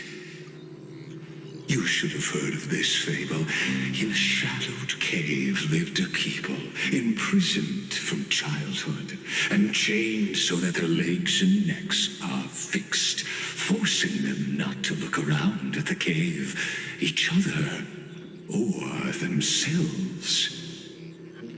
Behind them is a fire, and before them loomed the stone wall of the cave. The flames cast shadows, while the rocky surface threw back echoes. To them, that false play is the whole world. Yes, I'm trapped in the cave, but I know it's all just a fleeting illusion. I don't struggle in dreams. I wait. And now, my deliverer has come to defeat me and save this world that never owed you anything. Oh, you'll need to awaken the singer here and unseal the prison called Vortex of Genesis. You'll be the one to unshackle me and bring the cave crashing down. Of course, I don't mind waiting a little longer. Let me guide you through this next illusion. One last memory from that prison warden. I hope you'll watch the stories of this fantasia closely. Really distracted by that, like, blurry rainbow that's, like, glitching in the background. I'm sure it's on purpose, but I can't not see it. This memory captures the fate of everyone in Emphorius better than anything else. Only by feeling it for yourself can you understand my point of view. The meaning of destruction.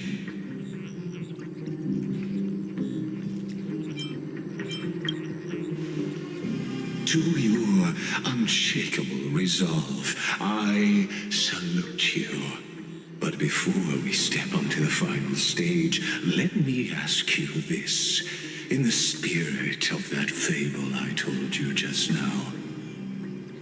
Can the prisoners in the cave learn to see the shadows and echoes for what they are, and stop mistaking them for reality?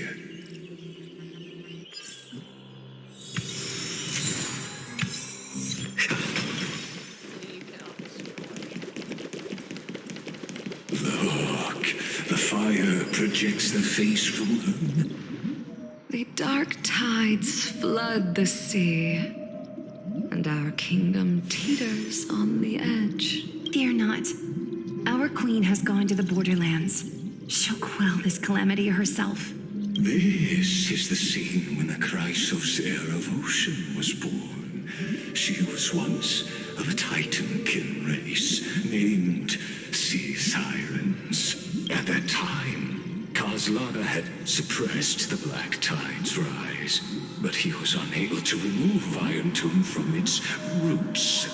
The Black Tide still roiled in the depths of the world, and the kingdom of Sea Sirens was the first to face the destruction head-on. Listen, I heard Electra's voice. She's calling to us. Let's go. Her voice carries the Queen's command. To keep the Black Tide from threatening the ocean, the Queen Nymph.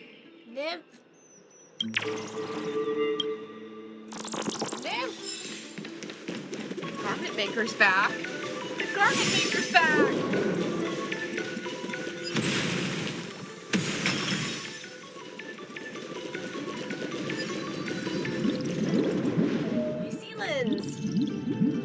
My sisters! You're finally here! What? Of course, Electra. Your beautiful melody drew us here. Her true name is Electra. This is a reflection of her former self, clinging to the past with aching defiance. The Queen summons us. She must be near exhaustion. The Black Tide will soon enter our borders. Then what do we do? Will our seas fall to darkness and terror as well? Don't worry. We shall lift the chalice in her stead to catch the Black Tide. And stand together to safeguard our realm and its people. Such tiny Titankins, thinking they can stop the tide of truth. How naive. And that naivete is the root of all suffering.